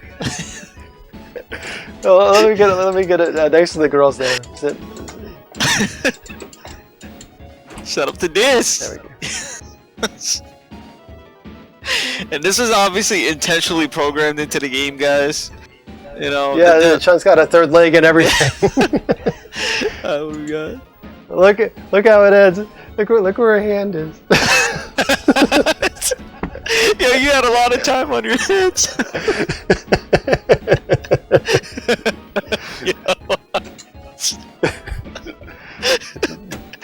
This started out as like an intelligent stream going over mechanics. Obviously, it devolved into this. It ends into complete degeneracy. Obviously, it devolved into this. It's a Saturday Night Fever glitch. I'm telling you. There you go. Oh shit. All right. So yeah, that's pretty much what I wanted to show off for tonight, at least as far as Street Fighter.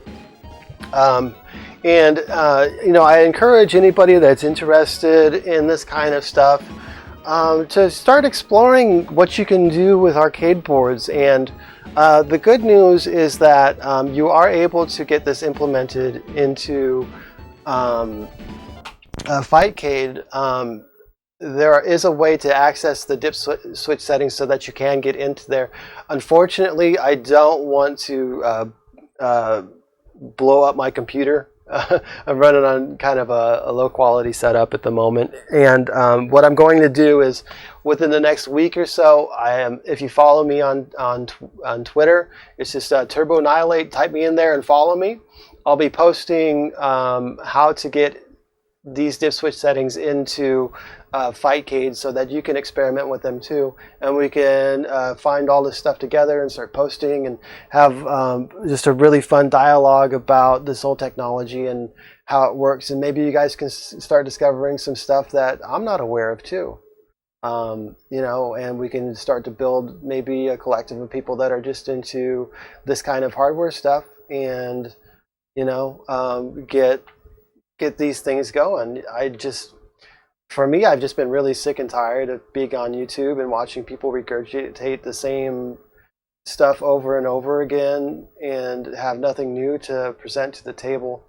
I'm of the school of thought that if you really want to show something to somebody, then make it impressive and come to your own findings and try and help the community that way.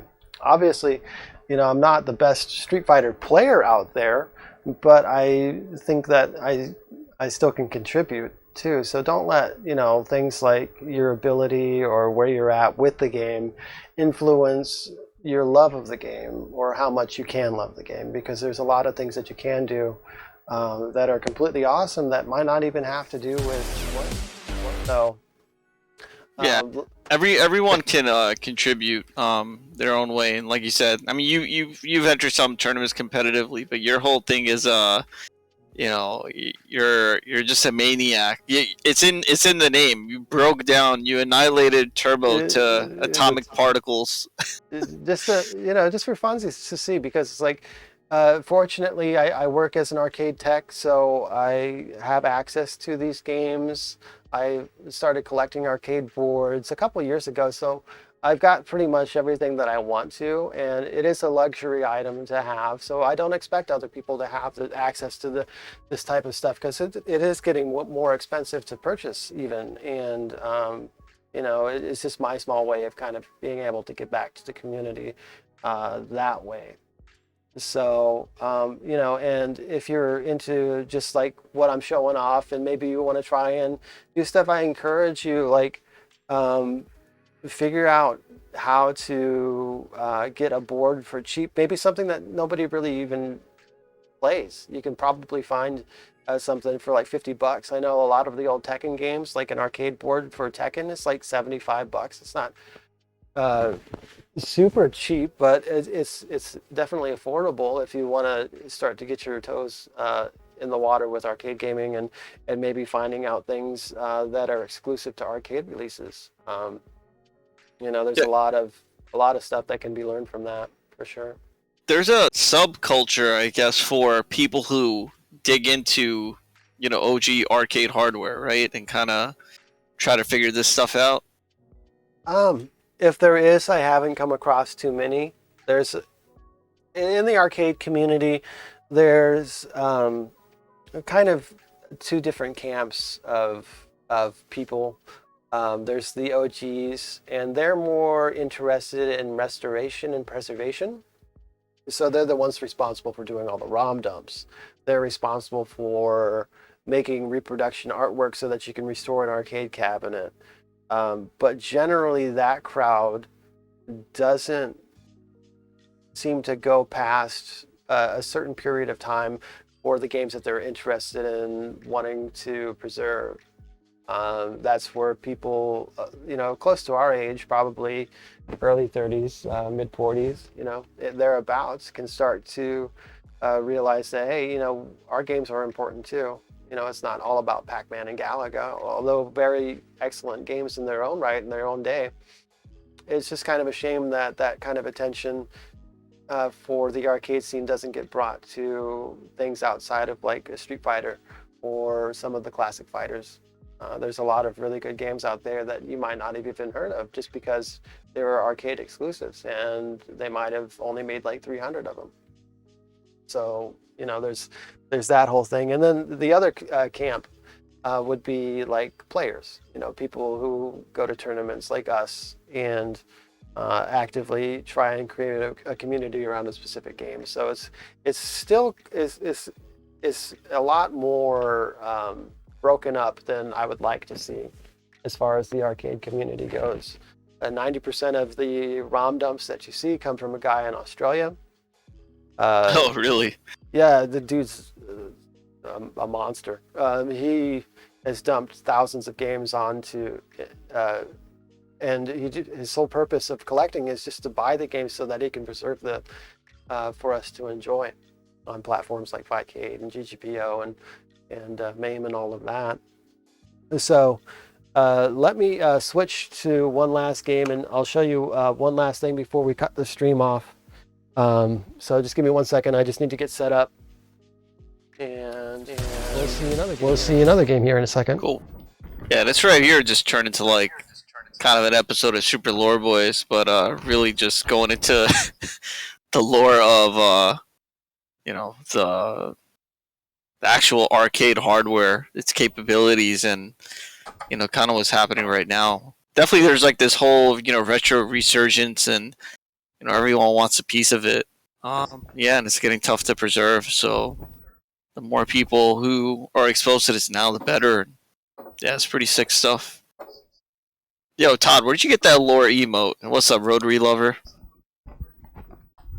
Someone else with a lore emote? Okay. I mean, I kind of like mine though, but that one's cool too.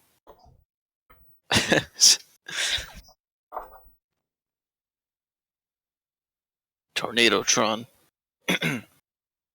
Yeah, I guess I'll just give you the other quick, that hyper fighting beta thing that I was talking about. So I keep talking about this one fact, but it's funny to me.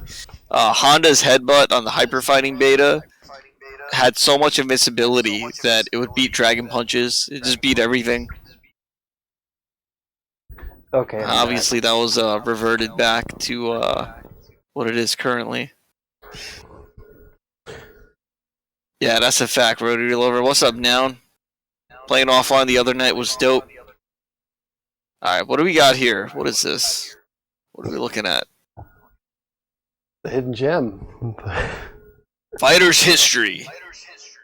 Fighter's History's dope. I like Fighter's History quite a bit.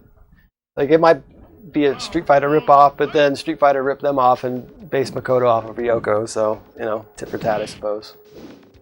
Oh, look at that T-Hawk Crossing Fierce. I think they bit off of that too. Yeah. So Fighter's History works a little bit different than Street Fighter in the way that it doesn't have dipswitch settings. It's all loaded into memory. There's a button on top of the board that shows for test, and it's usually a mixture between dipswitch settings and test modes. But one thing that you won't see on like the cutting room floor is, so I think for this game they might have like 1 or 2 sprite animations and 1 soundtrack that was kind of found. But let me show you a couple hidden menus right quick. So if I scroll all the way down to game mode, and then I think it's on player 2, hold down punch, light punch. Nope, just kidding. No, it's up, down, left, right, A start. No, I'm just kidding. Imagine.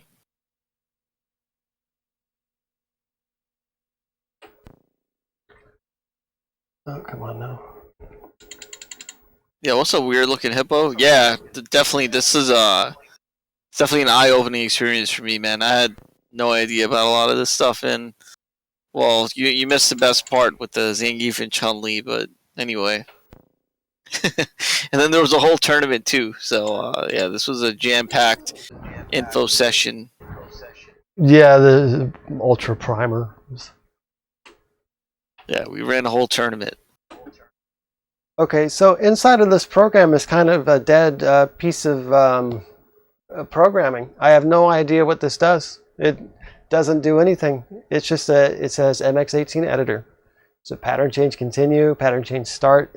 So is it a song editor that they forgot to get out? If I try and do anything inside of the game, it doesn't allow me to do it. You know, just fun things to try out. It's like go into the dipswitch setting mode and start pressing buttons and see if you can find some hidden stuff. Generally, they tend to follow kind of a button press protocol to get into the hidden the dipswitch settings or like debug modes and that kind of thing. But sometimes you end up with stuff like this, and it's just like, well, you know, that's strange. Yeah, must be a way to tap into this and find something. This is a good question. Matt Thrasher's just asking: is there anything on the Super Turbo dipswitch settings that's like not obvious, like something like what you found for hyper fighting? Now, the dipswitch settings in Super Turbo are a lot different than on CPS1 in that there is a test button, much like what we have here on Fighter's History. Now, if you look at the cutting room floor and then type in Vampire Savior, there is a fully functioning debug mode in that game. However, accessing it up until this point without going into you know, like an editor of some sort and MAME to reprogram some of the registries to get there, I've tried it. I've got a VSAV board. There's no button combination in conjunction with test or anything like that that I can use to get into there.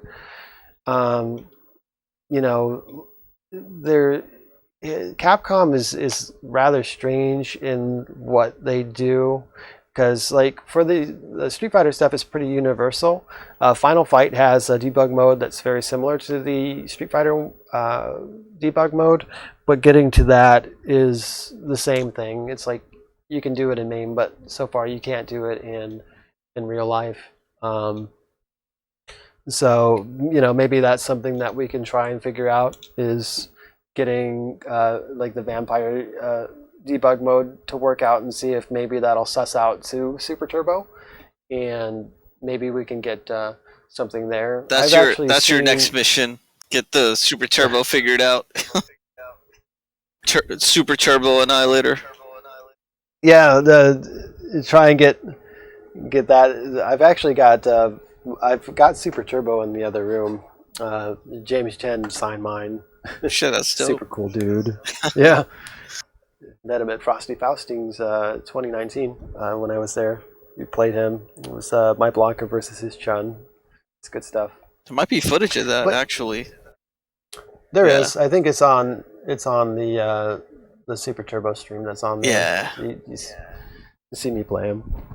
That was about the time I started playing fighting games competitively. I jumped onto Super Turbo, but I've always been more of a Hyper Fighter fan because that's kind of more of what I grew up with. And to be honest with you, when I was a kid and like Super came out, I thought that the graphics updates and the 4 new characters weren't very strong. I mean, at the time, you know, like that Bruce Lee movie docudrama came out. So yeah, that Bruce Lee, what's it, Dragon? Rise of the Dragon, something like that. And you know, it's like, oh, Fei Long, he's just a Bruce Lee character, or DJ. It's like, you know, it's just seemed kind of dumb. Like, well, don't say that to James Goddard. He worked. It did. I mean, he worked hard on that character. Did he? Because if I remember correctly, he just was like, "Oh, Billy Blanks. He's really cool. Let's make a character based on Billy Blanks." Yeah, the Tybo guy. Yeah, it's cool though. DJ's a pretty original character. Like, he has a lot of energy compared to, you know, your standard roster. I would say, like, I don't know. Anyway, but yeah, CPS 1 sounds are better. But Super is more like a CPS 1.5. The sound is so strange on that. It doesn't feel like a CPS2 game. I don't know. At that time, it was just kind of like, just over it, really. I mean, at that time, we had like Hyper Fighting for Super Nintendo come out about the same time that Super was out in the arcades, and Super Turbo was out at like 7-Eleven. That's where I played Super at, was at a 7-Eleven in San Diego growing up. Well, Street Psycho Crushers. Yeah. And it was fun. I liked Ken a lot back then. Just like his like super YOLO flaming Cheeto Shoryuken was pretty dope. Well, definitely Super had the nice the artwork when they changed from standard CPS1 stuff. Every character felt more complete. Like Guile, Guile's whole face changed, right? And in the artwork. Yeah. And I don't know, it always bothered me that, for instance, like, you couldn't pick the original colors for any of the characters. Like, what was up with that? No, like, in Super you could, but not Super Turbo. You can only do like the old character for the CE1 color. Yeah. And, like the colors were kind of whack. Like you had like pink lemonade Guile. It's like, dude, come on. So yeah, I mean, this is interesting stuff, really. But to make a long story short of that, no, there isn't any way currently to get into any of the debugging modes for Super Turbo and CPS2. That one would actually be a lot more of a challenge to do, honestly, because of Capcom probably learning their lesson when Champion Edition got hacked, and then the Rainbow Edition started coming out. And they probably wanted to try and keep any debugging information or any kind of extra info that might be in the game really kind of under lock and key. Well, one to SPD might know, considering that he went into the code of the game to rewrite all the frame data to get new legacy. So, I don't know, it could be a good starting point. Yeah, that was a whole thing. I mean, that took like 10 years. I think at this point about 7 years he's been working on New Legacy.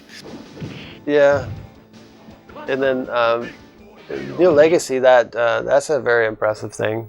I worked with Born a little bit on that. I did a couple of the palette colors for the game, and I was in the process of modifying some sprites. Because they kept some of the proportions for CPS1 that weren't exactly correct. Like if you're ever playing like Hyper Fighting or Champion Edition, like Dhalsim and Blanka have a really bad problem with their head shrinking to like different sizes. Like when when he does the noogie. Well, also when Dhalsim does the noogie on Guile, it looks weird. Yeah. But I to get into that game and to make any changes to it, you have to run it through a decompiler, and it's all encrypted stuff, and it's really hard to kind of get into and do stuff too. So I'm not sure if that would be a recommended game to kind of get started into with all of this. I would recommend, what game I would like to see. Let's get somebody into doing like Primal Rage or something. Like one of those fighting games. Yeah. Just to see if there's maybe something in there that we can find out about. Killer Instinct would be a good one too. Yeah, it's another one that would be really cool. Because that who made that game with Nintendo? Was Rare? Nintendo? Yeah, Rare.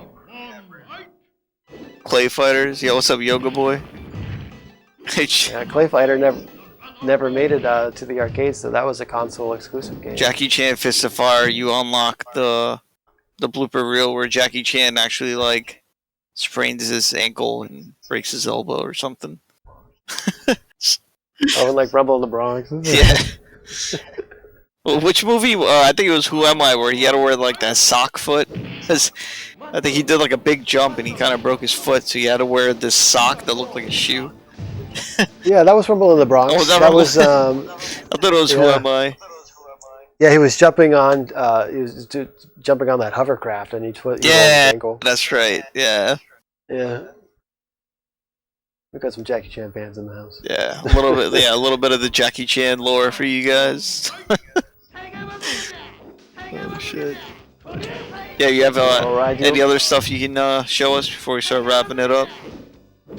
I think we've ran pretty much the gamut of what I wanted to say, just to kind of give everybody a taste of things. I already told everybody that I'd post the stuff for Fightcade so that they can kind of tool around in it and do that. So that'll be within, hopefully, if not this week, maybe 2 weeks or so. I'll probably have everything mapped out for everybody to take a look at. Yeah, make sure you guys follow Turbo Annihilator. There's his Twitter here, and you'll be posting up all the tech for the future, so you guys can check it out. And then also this Wednesday we've got Corner Store, right? Corner Store SmackDown. I don't have a flyer for that. I'm not sure if I'm going to be able to pull that one off either. So hopefully after the stream I can get to work and get that set up for this week. Yeah, just drop the bracket for it in the chat. Hope to see you guys then. So, we went through a lot of the technical stuff about the game, but now you guys can see how it looks competitively. And that's going to be on this Wednesday, 7 p.m. It's, the day before Thanksgiving. So, I don't know, maybe some people might be traveling or doing family things, but if you are around, you can tune into that. Yeah, Rotary. We got the 55 for the lore. So, Riz, whose song is this? Oh, this is Frogtown, right? By my boy Gene. Mm-hmm. Yeah, Gene Wong. Not exactly a hyper fighting player, but he's a CVS2 god. So, yeah, he blessed me with this track, and I made a promise we're gonna use it on the next stream, and I think it fits. Yeah. Rise of the Machines, Frogtown. Let's go. Shout outs to him. Shout outs to T-Akiba. Shout outs to anybody who's wanted to get into depth with arcade hardware and trying to figure out things that are kind of undiscovered. You people watching may not realize this, but this is the first time any of this has really been seen in 30 years. So take that with you. Yeah, this is legit history. Things that were long forgotten, things that were not widely known that are also just long forgotten. The original people who worked on this game moved on to so many other things. They probably don't even remember this. So when's E44? I'll play you a couple games after this, boss, for sure. Yeah, I'll hit you up after the stream. But yeah, shout outs again, everyone who tuned in. This is dope, and shout outs to Turbo for hijacking the stream. I'm gonna have to change my password now unless he wants to keep the stream forever. Nah. But yeah, he built this whole stream, learning OBS just on the spot and making the overlay. This artwork was created by sorry, I forget. Yeah, my man. I'm drawing a blank. I've had so much info to process. Adam Cyber. He's on Twitter. Give him a follow, Adam Cyber. He does a lot of muscular waifus. And he's a really good artist. He's from France. He does a lot of albums for synthwave artists. And if you're into that kind of EDM type music, I think you'll really like his stuff. I want to get him to do more art for us in the future. Really good friend of mine. So check him out. Just looking for the link right now. Oh, Adam. So Adam Cyber. Yeah, ATOM and then Cyber. Yeah, I got the Instagram link. I'll have to find the Twitter one after and follow, but yeah. Oh, Croc-Con. Yeah, thanks for watching. Appreciate that. Glad you guys enjoyed it. Very different kind of feel for the stream. Well, we're the lore boys, so we're definitely gonna tell some of that. And yeah, hopefully Turbo unlocks more of the secrets, on these boards, and we have more material for future one of these. Yeah, so everybody take it easy, be safe, have a good rest of your week. Happy Thanksgiving, happy holidays for everybody who celebrates that kind of stuff. If you're not in the United States, and have a good week as well. So we'll see you next time. All right, fellas, take care.